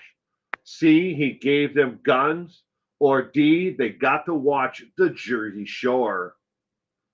Jim Jones loved people who disagreed with him and his teaching because he could later show he was understanding and make an example of them. How did Jim reward members for snitching or ratting out others? Meep. Good evening, meep, meep, meep. He shared his Netflix password.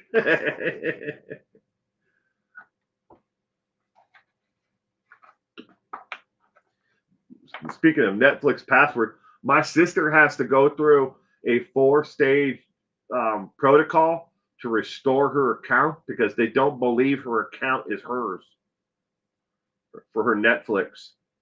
Because I guess she changed the billing information too many times, or the card, and then she changed the access, the IP or whatever, for it. But when she tried to restore it again, they didn't believe it was her. So now she's got to go. She has to wait, I think, 6 days before it'll be restored. But it's a multi-step process. Autographed copies of the Daybell book. You get a copy. You get a copy. Everybody gets a copy of the Daybell book. Everybody got to read the new Chat Daybell book. I hope you're having a great week, Meep. Thank you for joining us tonight.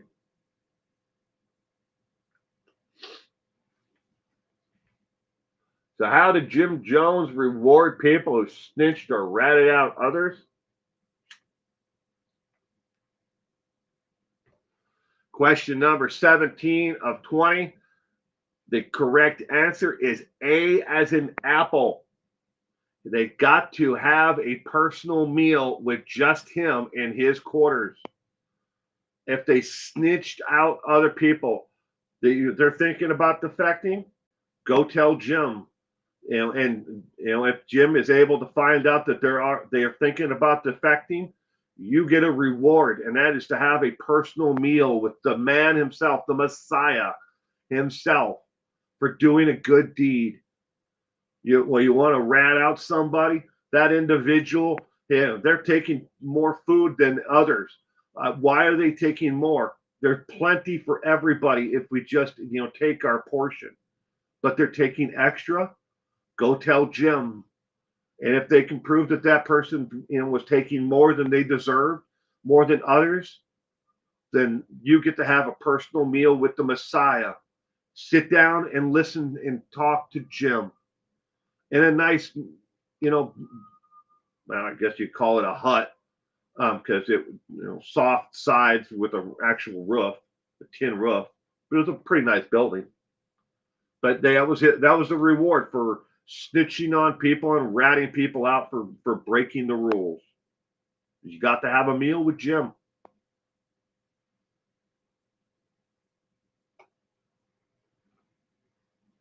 He was so hung on himself. Oh, yeah, he was.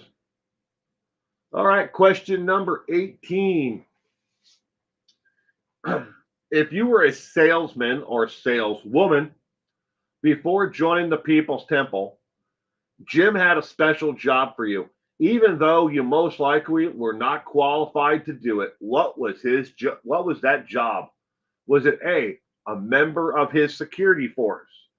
B, member of his own CIA. C, leader of recruitment group. Or D, a sectional leader of group. If you were a salesman or a saleswoman before joining the People's Temple, Jim had a special job for you. Even though you're most likely not qualified to do it, what was that job?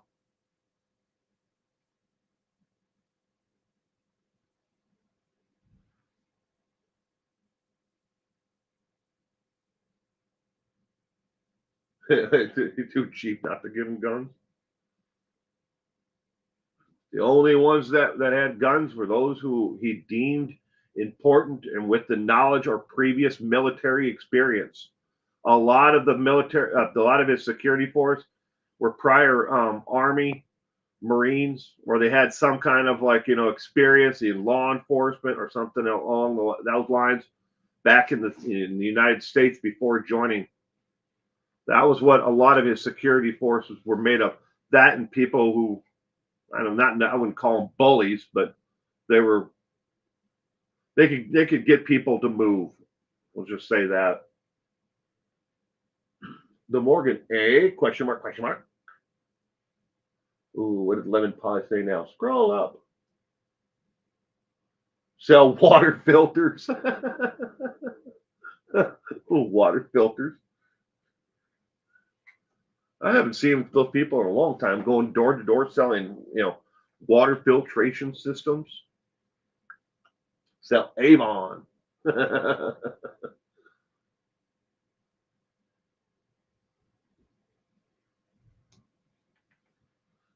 Question number 18 of 20. The correct answer is C as in cat.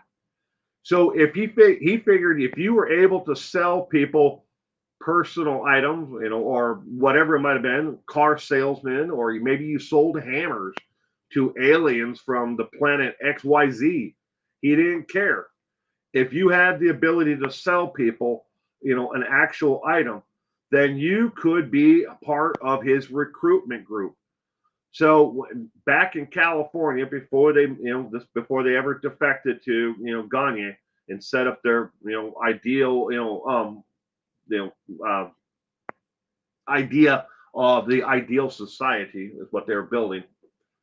He put together groups of recruiting, mainly girls and 2 or 3 guys in each group, and each one of them had a leader of that group of like less than 8 people, and they would go out to different areas.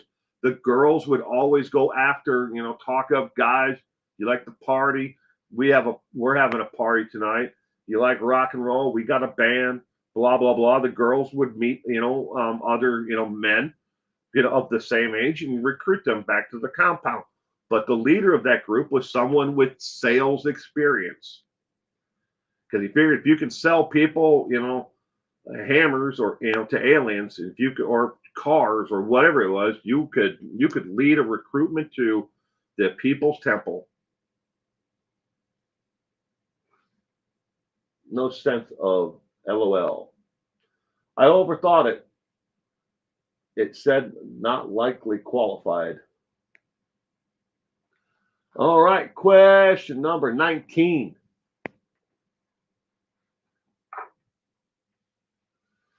In the days leading up to the mass suicide, Jim was off his goddamn rocker. What did he keep doing over and over again? Was it A, exposed himself randomly, his genitalia, his male parts? B, gave away his personal items? C, encouraged some to leave? Or D, walked around with a chrome 45? In the days leading up to the mass suicide, Jim was off his goddamn rocker. What did he keep doing over and over again?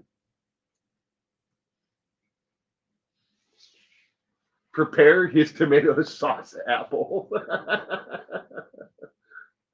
That's good, lemon pie. You got his meals ready, man. Gotta have them for the afterlife, too.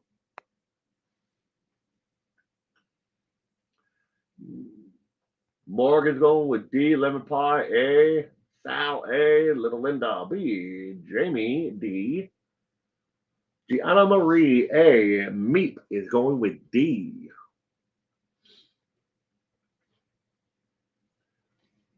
Off this goddamn rocker. He believed that everything was coming to an end. What did he keep on doing in the days leading up to the mass suicide? This comes from direct accounting from people who escaped the day of the mass suicide, who talked about what Jim did leading up to the mass suicide. Love the Sun is going with D as well. Question number 19 of 20. Can you see? Question mark? I don't know, man. It could be C. Well, the answer to question number 19 is D, as in dog. Jim had a chrome-plated 45 that he walked around with, and would walk out, and when the rest of them were doing security of the compound, Jim would walk around with them, believing that they were going. The attack was imminent and it was coming through the jungle, and he wanted to be prepared. But he kept on. Then they would calm him down. He'd go back to his living quarters, and he'd be okay for a while. And then he'd burst out again, thinking that the attack was imminent and he needed to be ready. And with that chrome-plated 45 in his hand, over and over again in the days leading up to the actual mass suicide. All right, question number 20. This is the end. My only friend, the end. When the final curtain came down on the People's Temple, how did Jim Jones die? Was it A, stabbed to death by guards? B, shot to death into the head? C, drank cyanide like everyone else? Or D, he was hit by an airplane and died of trauma? This is the end. My only friend, the end. When the final curtain came down on the People's Temple, how did Jim Jones die?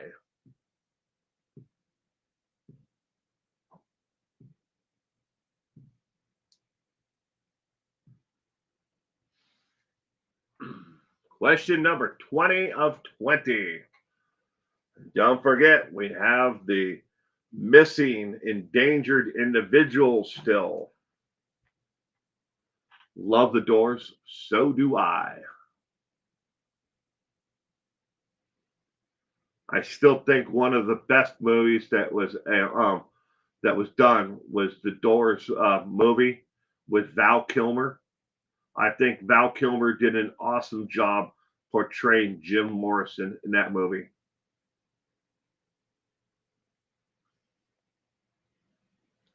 Urinated on an electric fence.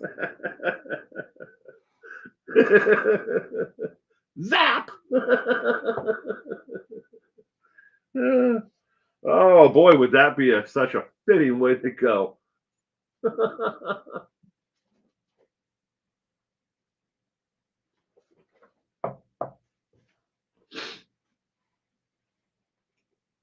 Val Kilmer was amazing as Jim. Yes, he was. This is the end. My only friend, the end. When the final curtain came down on the People's Temple, how did Jim Jones die?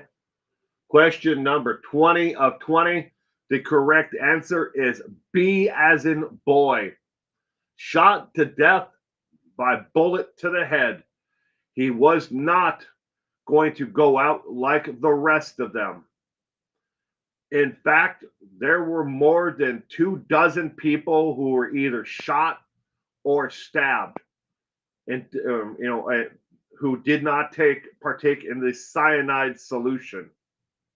the revolutionary suicide, as Jim called it. Okay, earlier I referred to this. Now this is going to get spooky here for a second, in case none of the rest of this was. Jim Jones told his wife, Marcelina Jones, on more than one occasion, someday when the judgment day comes, people will look upon me as being more famous than Elvis Presley and a better singer than George Jones. On more than one occasion, he told his wife this, Marcelina Jones, that he was more popular than Elvis and a better singer than George Jones. That is an actual real fact, ladies and gentlemen. That's how Jim Jones saw himself in a history context. Yeah, kind of creepy. That's like the Beatles saying, I know it's a misquote, that they're more famous than God. But anyways, how did you do tonight? This is completely optional. You do not have to give yourself a letter grade. Some people like to do it, some people don't. We are only playing for fun and for entertainment here. This is not, a challenge against anyone else, on who knows more about these individuals than anyone else. But some people like to give themselves a letter grade. Some people don't even keep track. All right. Of the 20 questions tonight on Jim Jones, I knew exactly 8 before I as I was putting this together. 8 of the 20 I knew. I personally did not know a lot about the man's eating habits. I didn't know about the last part of what was going on with him before the actual mass suicide, nor did I know about their recruitment. But now that I read the book, World's Weirdest Cults by Martin Ebon, Ebon. The first chapter is on mass death in Gagne. It's an older book, but it's got, the first 17 pages are on Jim Jones in that book.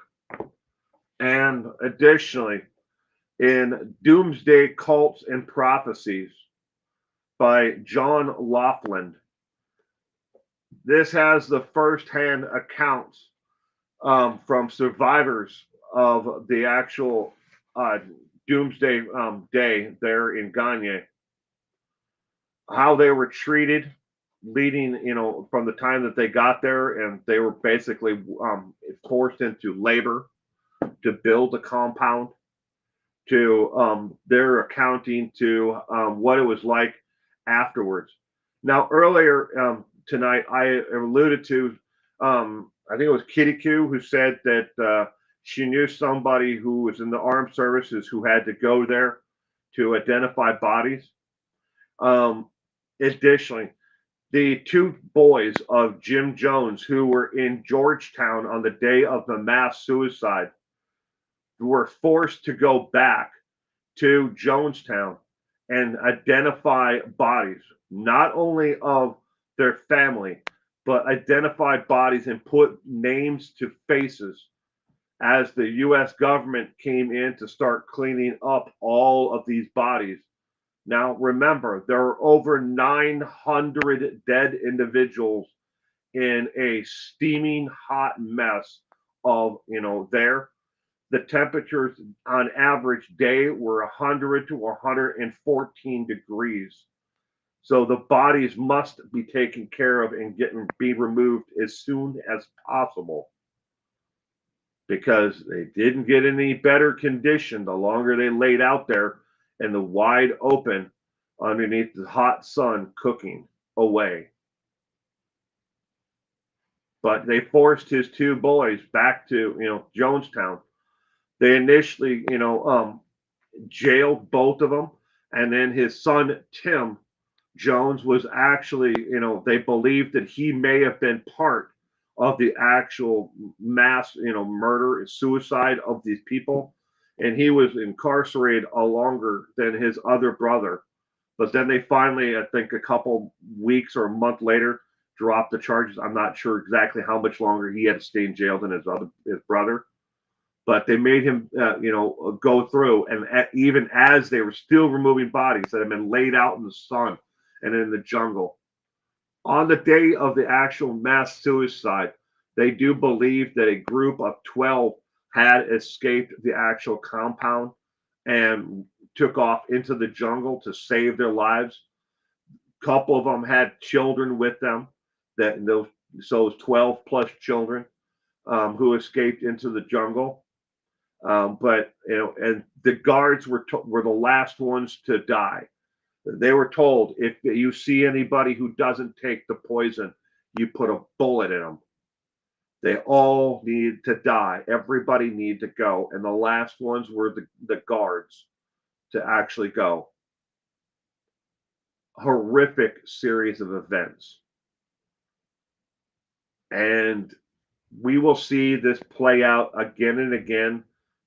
And we've seen it in some form or another play out, with the Branch Davidians and how they viewed the government and everybody coming in and being intrusive in their lives.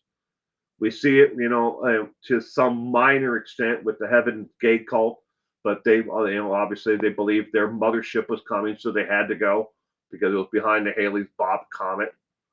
So, but we'll see it again. We have other religious groups, like especially two churches that are connected to Korea that are active here in the United States, that have a doomsday prophecy built into them, where they believe that the outside influence is pushing them closer and closer to one of these days having to take themselves out before the government comes in to punish them, to incarcerate them, to do whatever they're going to do to them, to brainwash them. They have a doomsday prophecy built right in. So these groups are out there. These might be people, that are in the cubicle right next to you, but you don't think they would believe in this crazy nonsense. But there are people out there that do. Scientology has got their own wackadoodle freaking things built into them, but I do not believe they have a doomsday prophecy built into them. They do have some magic underwear, though. All right. So our first cold case file for the week is Marina Doris Nelson, who vanished from Franklin, Indiana on 10/15/2019. If she's alive today, she would be 54 years of age.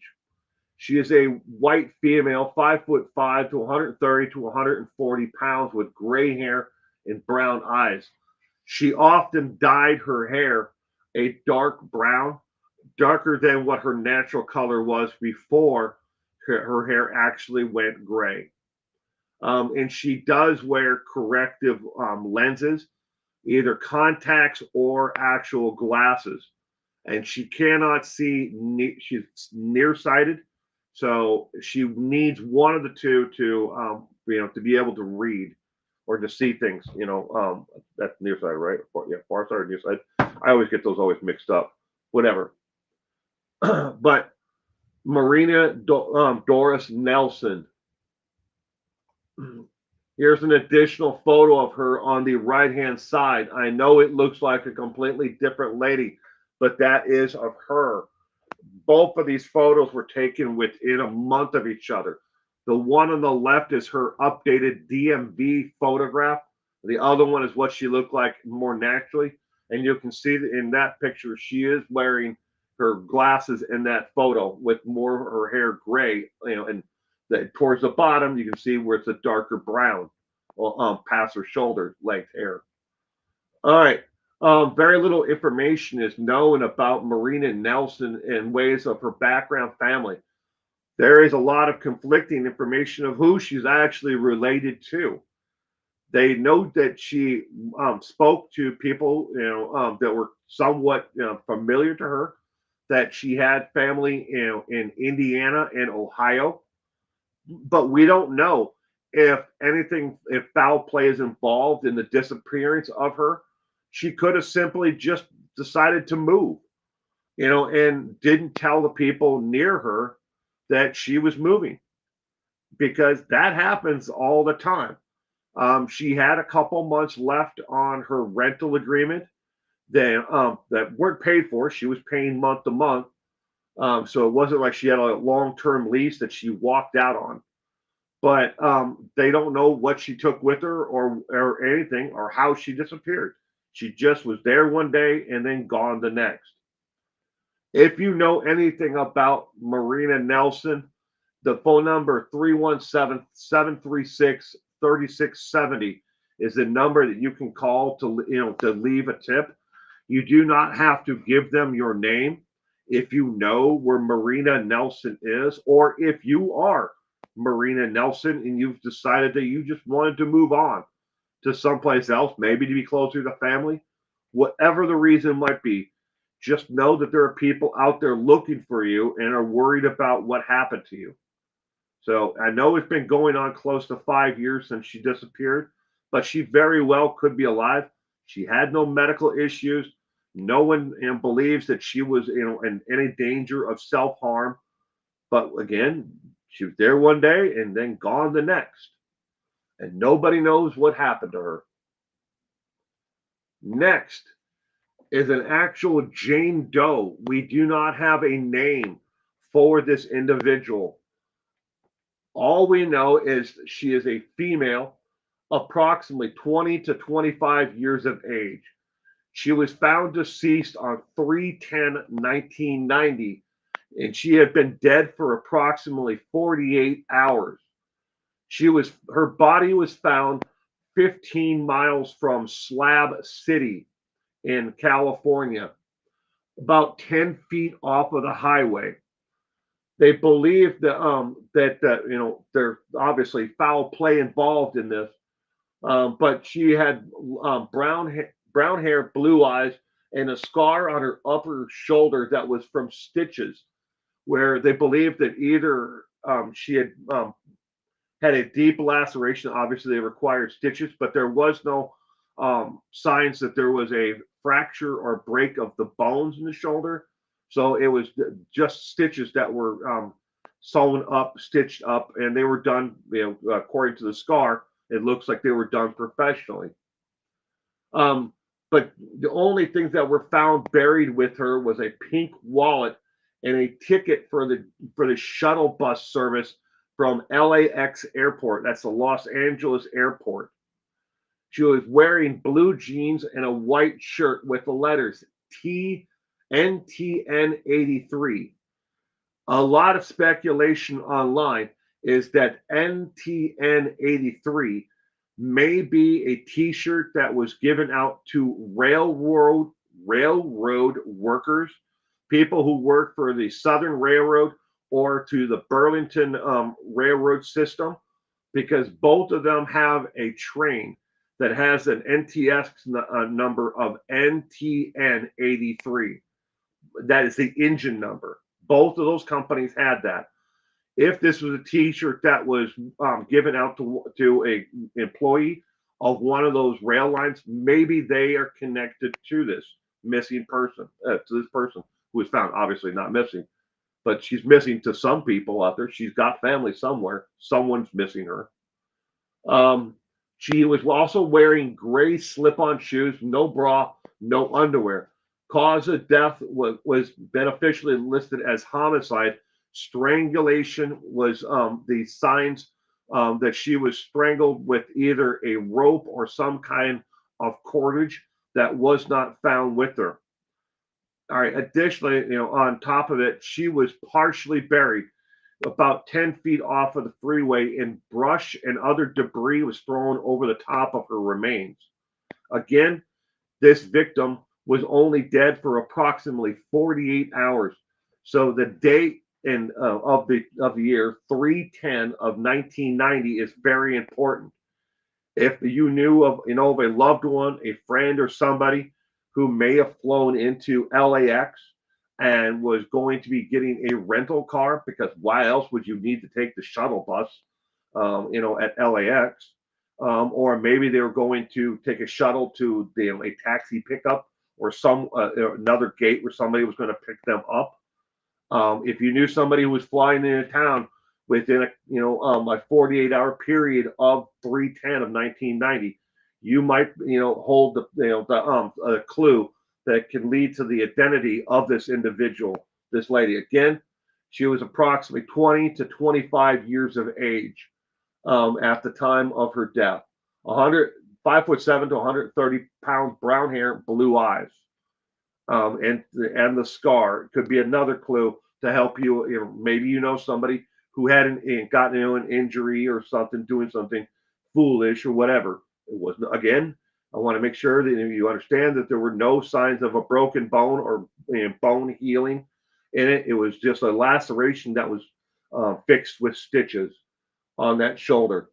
You can contact your local police department, or you can contact the Los Angeles Police Department if you know anything that may actually be helpful. There is no composite drawing of this individual that I could find online, other than a description and a Jane Doe like workup of the actual individual. No clay bust, nothing. I don't know why, but there's just nothing, attached to it, like a photo that I could share of what this individual may have looked like. Did she have a bigger nose, a smaller nose? Did she have a dimple in her cheek, or a recessed, chin? What? And there's nothing at all that I could find. But you might be able to help solve a cold case. Remember, each and every one of these people who are missing has a family, a friend, brother, a sister. There's somebody out there that is missing them. And again, the first one, Marina Nelson, just may have walked away, from her life, decided to move, and didn't tell anybody. People do that all the time. Over 1 million people in the United States are reported missing annually. A vast majority of them are found within a short period of time afterwards. But that doesn't mean that they're that people foul play, or that that they self harm themselves at all. So it's wrong to take that course of thought. So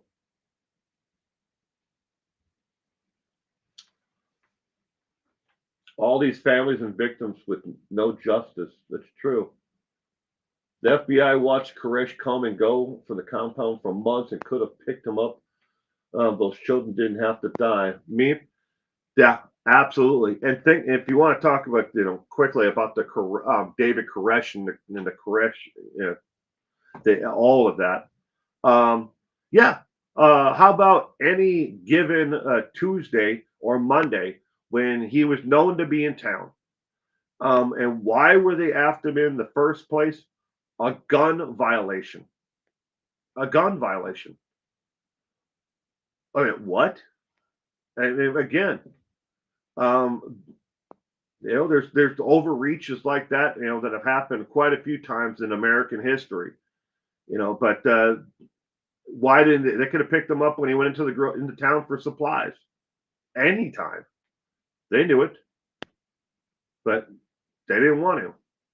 They wanted to make an example of him. They wanted to show that the government was mighty and powerful. And a lot of these groups that are out there now, these different cults, religious groups, if you want to call them that instead, because people seem to object to the word cult these days, but a cult is a cult. Anything that, a group that, that brainwashes or refuses, its members to communicate with those outside of the church or group. Uh, I mean, you're getting into culty activity in my book.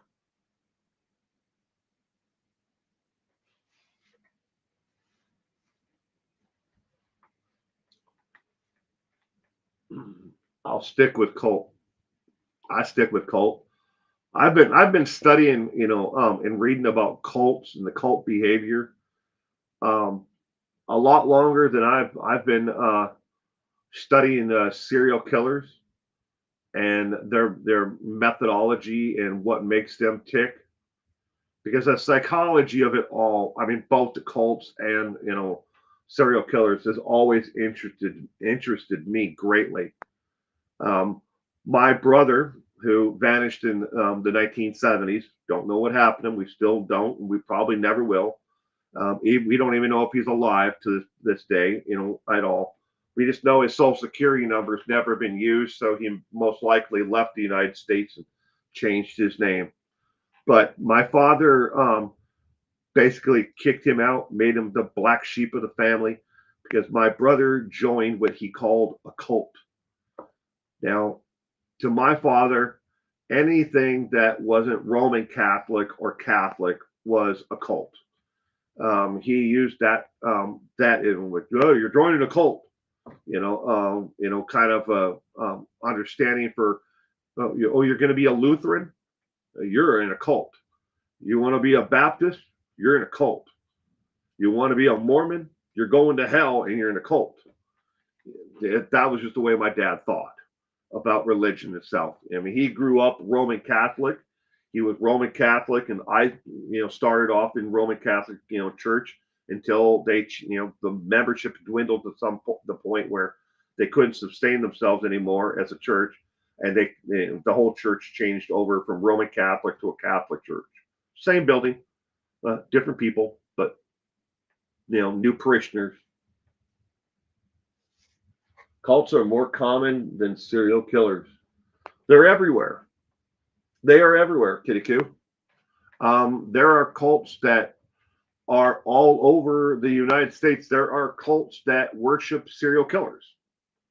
There are cults that um, have a doomsday prophecy built into them.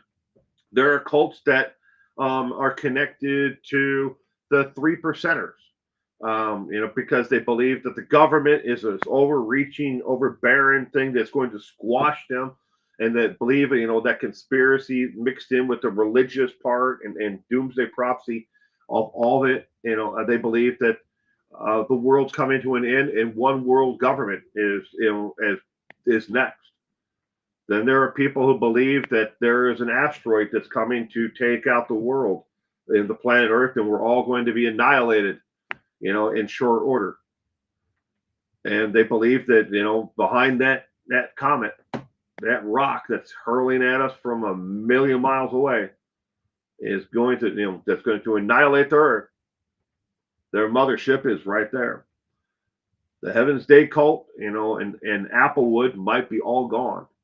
But there are other people who believe in the same thing. They're just waiting, buying their time. And they walk amongst us everywhere. The object is not to stick out, not to draw the attention. Mr. Frosty. And there are Blue Oyster cults. Da-da-da-da. Blue Oyster cult, formerly known as Soft White Underbelly. Not the YouTube channel. That's Mark Leota's YouTube channel, but that's where the name comes from. Soft White Underbelly, Blue Oyster cult. How are you doing, Mr. Frosty? I hope you've been doing well. Probably been working your hiney off, doing what you're doing. Should do trivia on cults. I've done it once before. The Morgan. I've done a trivia night on the cults. It went over like a lead balloon. People are interested in it, but not a lot of background knowledge on the different cults that are out there. I have probably 20-ish books on different cults, doomsday cults, doomsday prophecies, religious, sects of different cults from here in the United States and North America, Canada as well. You all got, and you Canadians up there, you got some some cults, as well. But cults from around the world. But when you look at the total mass number of cults, there are more here in the United States than there are anywhere. The ones that are out there in other countries tend to be a lot larger, like the Korean church cults. It's not just the Korean church; there's different Catholic and Protestant versions of the Korean church. But these two in particular churches are started off in Korea, but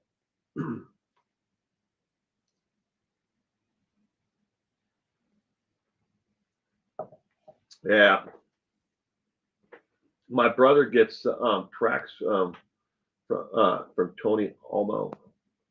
Really,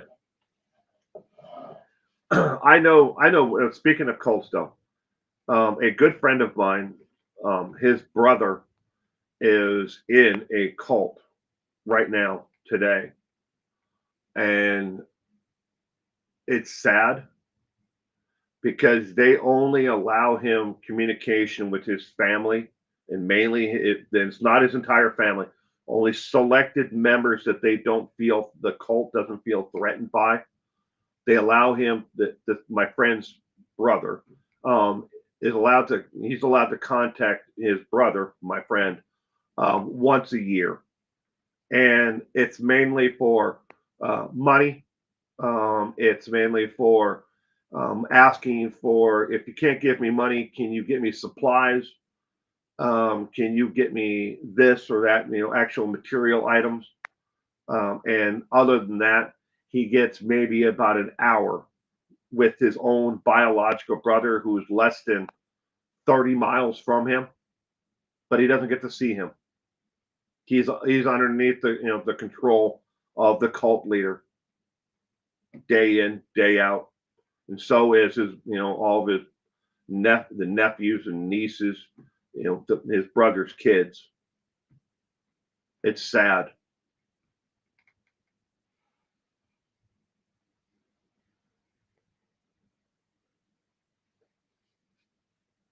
Wow. On his windshield recently.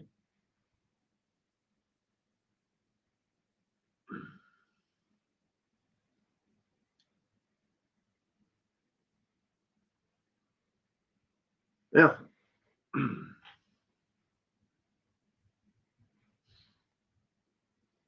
So, anybody got any suggestions on what you'd like to see coming up? Normally, I work on three different trivia nights at the same time. So I have the three separate trivia nights that I'm putting questions together for. Right now, I've already finished up one for next week, but I already know it's next week. Those who are on the email list to get early notification, they'll get their notifications coming this week. It's normal. But if there's like a subject matter or a person that you would like to see, a trivia night on, let me know. If you don't put it here in the comment, live while we're still live, which is not going to be for much longer, um, put it on in the comment section after the video, after the live stream's over with. How about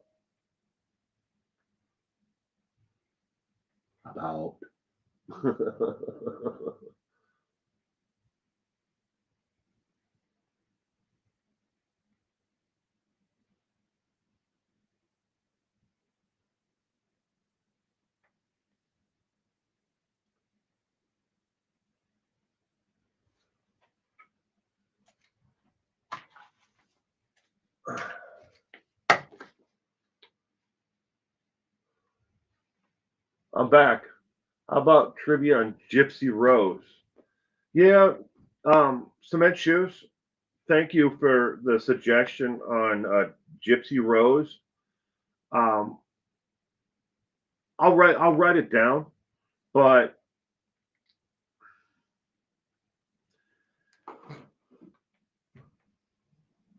I'm kind of torn on Gypsy Rose, on how well that's going to go over with the audience. But Gypsy Rose. Blanchard.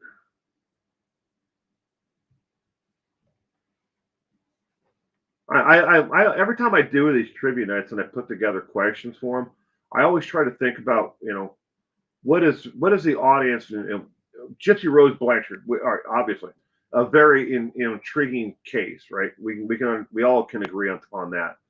But how does that play out for the international community?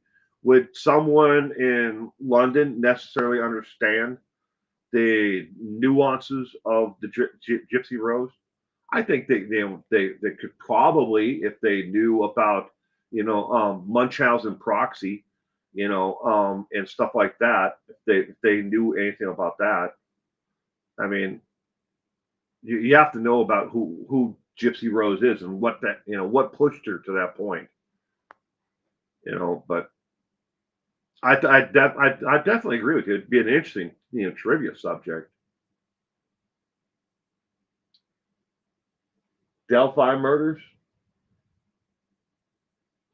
I won't do active cases, Mr. Frosty, about especially with Delphi case just starting up. I mean, after it's over with, um, yeah, I would definitely do the Delphi case afterwards. I hope crossbow cannibal. What what is a crossbow cannibal? Cement shoes.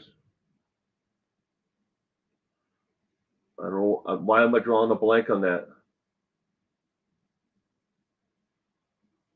Mendez brothers. I've done the Lyle and Eric Mendez. Um, I'll look. I'll write it down because there's definitely some new stuff on that Mendez brothers. Berkowitz. I've done Berkowitz. David is always a an interesting subject. Berkowitz.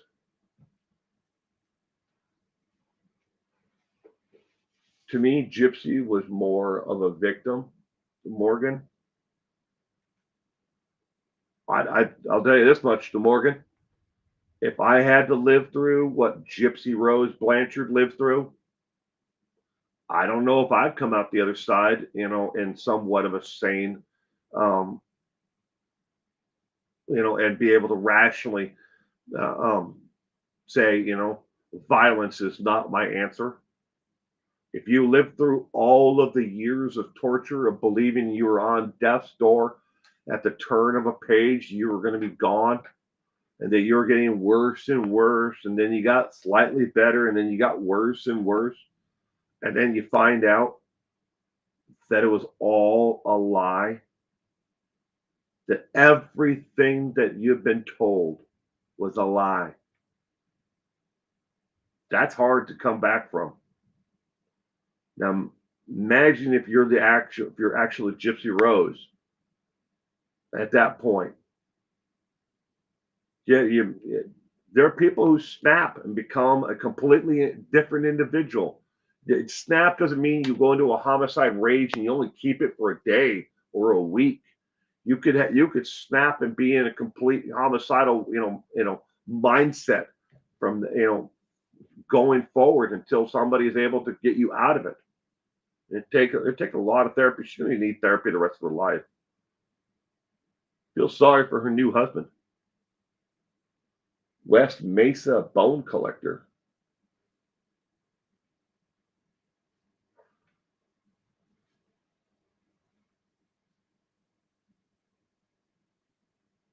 West Mesa bone collector.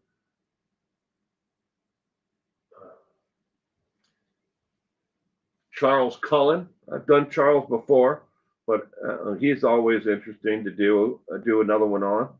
Thank you for the suggestion, the Morgan. Stephen Griffin.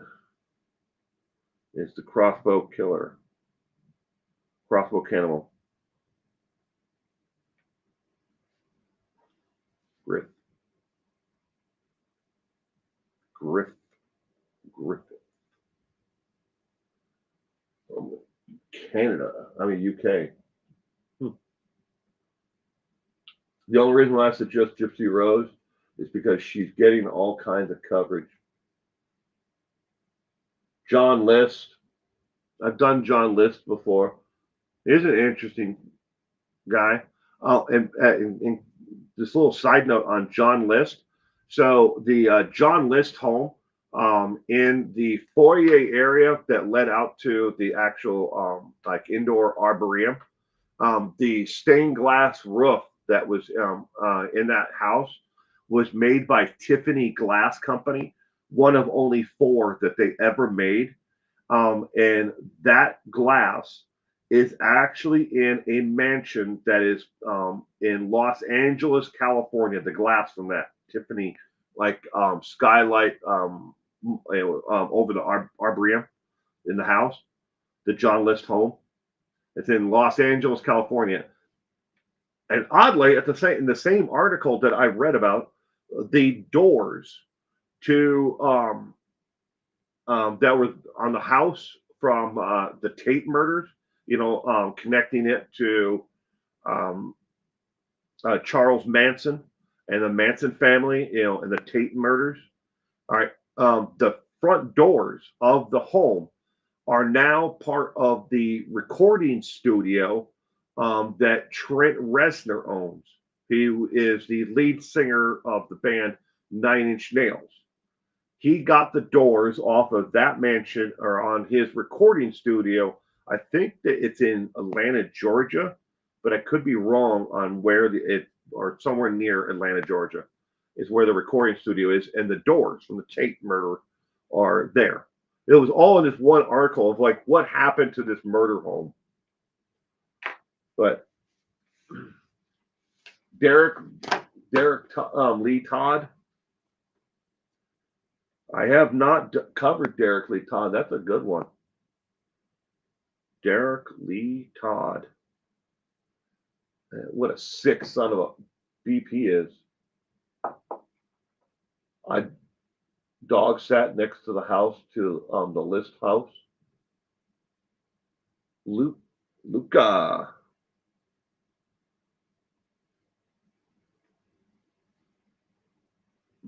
Not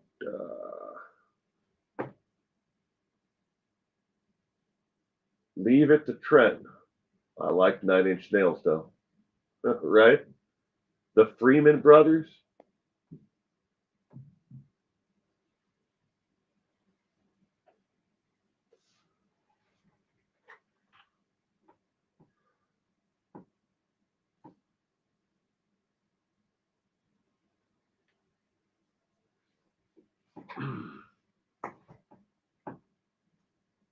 Um, it's right there, Kitty Coo. Interscope Records. The Interscope Records recording studio has the doors from the home where Sharon Tate was murdered at, are on the front. They're the front doors of Interscope Records. It was right there. I was like, I've been sitting here trying to think what since I mentioned that. But there are other murder houses that have been demolished, and during certain things of those actual murder homes have been moved on to other places. Like, where are they now? Where is this one architectural feature? How did it end up there? Ma Barker gang. The doors with pig written on it. Yeah, they wrote pigs on and besides just the door, Little Linda, they wrote that in the racist stuff on the inside of the house in blood. Charles Lake in Ning. I've done them.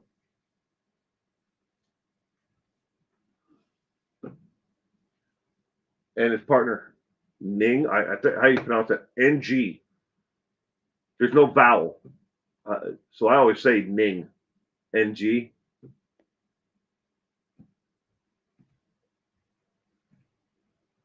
That would be a good trivia where things ended up. There was that Kitty Q.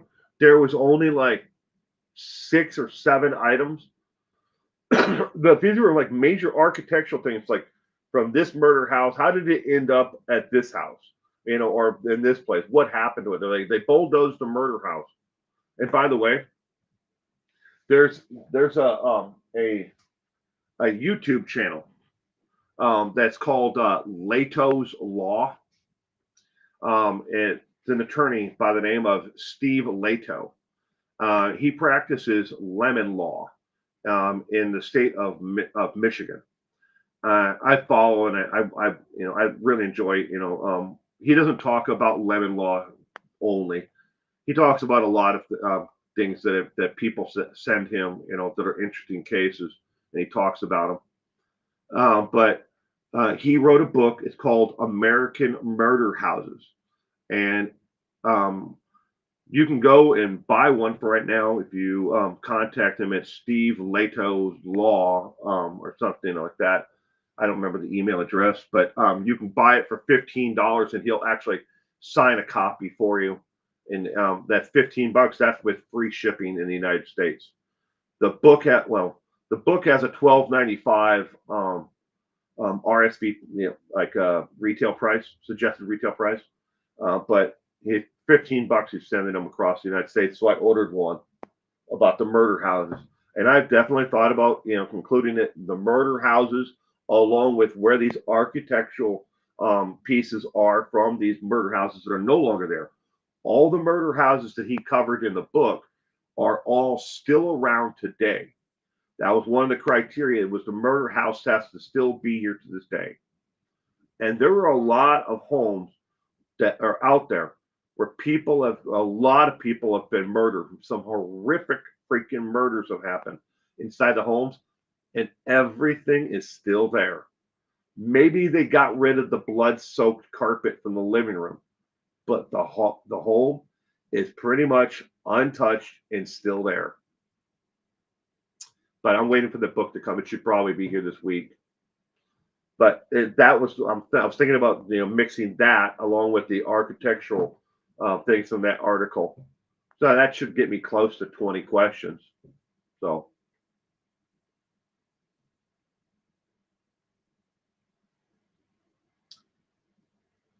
you think it's pronounced Ing? ING? Ing? Yeah, I've never been been 100% on that myself. Smith shoes, Charles Ning, but Charles Starkweather, and Carol.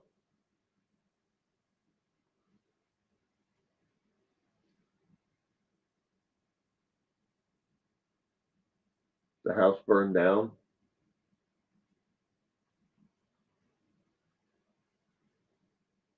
You know that somebody still lives to this day in the apartment that Ed Kemper killed his mother in. That's still there.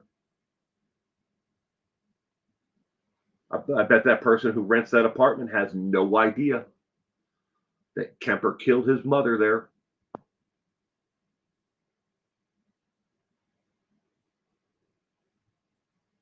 Oh, okay. Are your memories creepy? Like Bundy's car, the tape doors, Gacy's paintings, etc. We could go down a rabbit hole on that memorabilia stuff, Kitty Coo.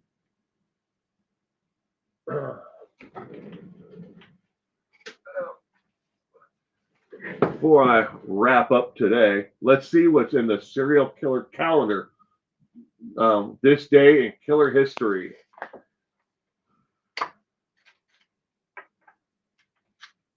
And today's the 28th.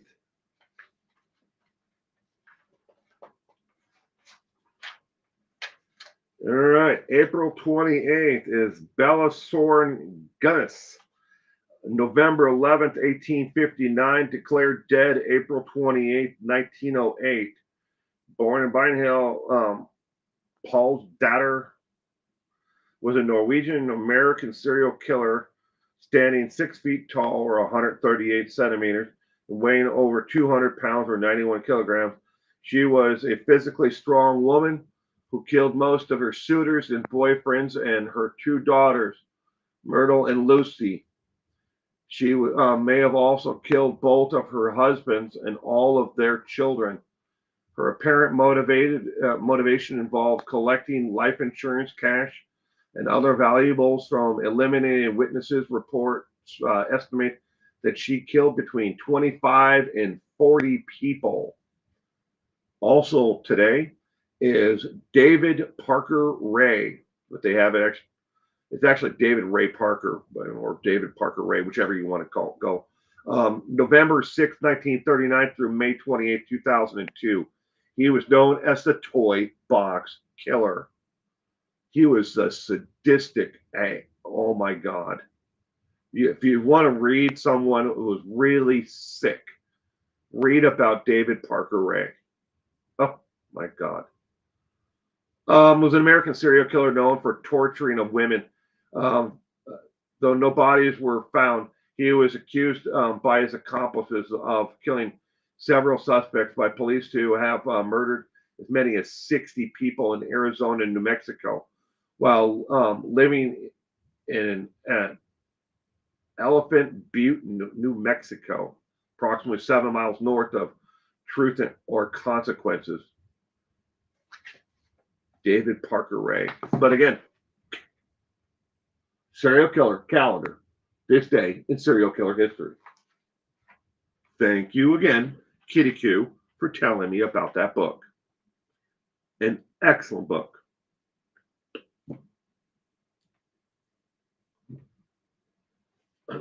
Well, ladies and gentlemen, I'm going to wrap up tonight's trivia there.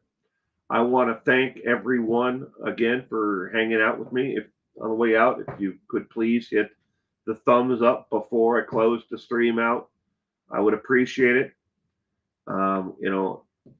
And I hope that everyone has a terrific week ahead, and hope you all stay safe out there. And I want to make sure that I express again, how much each and every one of you, means that you guys subscribe and you're hanging out here with me, and doing trivia.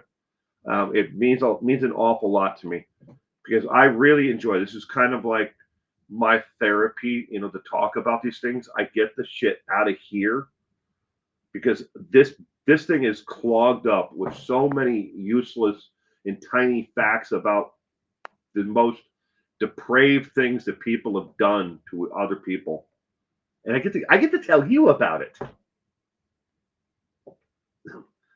But I'm serious. This is fun for me. I enjoy doing this. Hopefully, we can build a bigger audience. We can get more people to tune in. But everyone, I hope you have a terrific week and stay safe out there. Until next time. Bye.